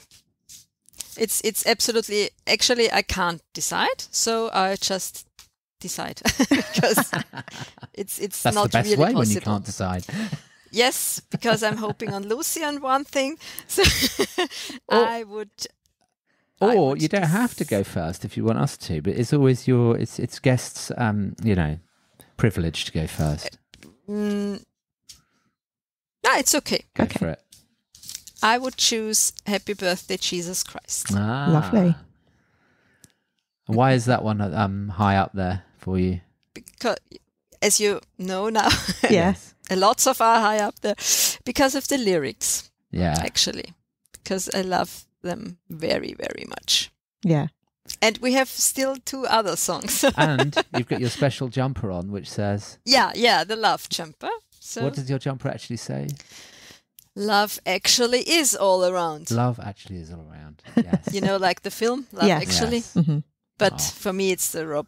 Very nice. Happy Birthday, Jesus Christ, love. Yes. Yeah. And Lucy? I think mine's fairly obvious, isn't it? No, Matt can't remember what Oh, I no, said. it is. Yes. Which one did you get really excited about? Home. Of course. Of course, I know it's home. Love home. Thank you. It has to be home.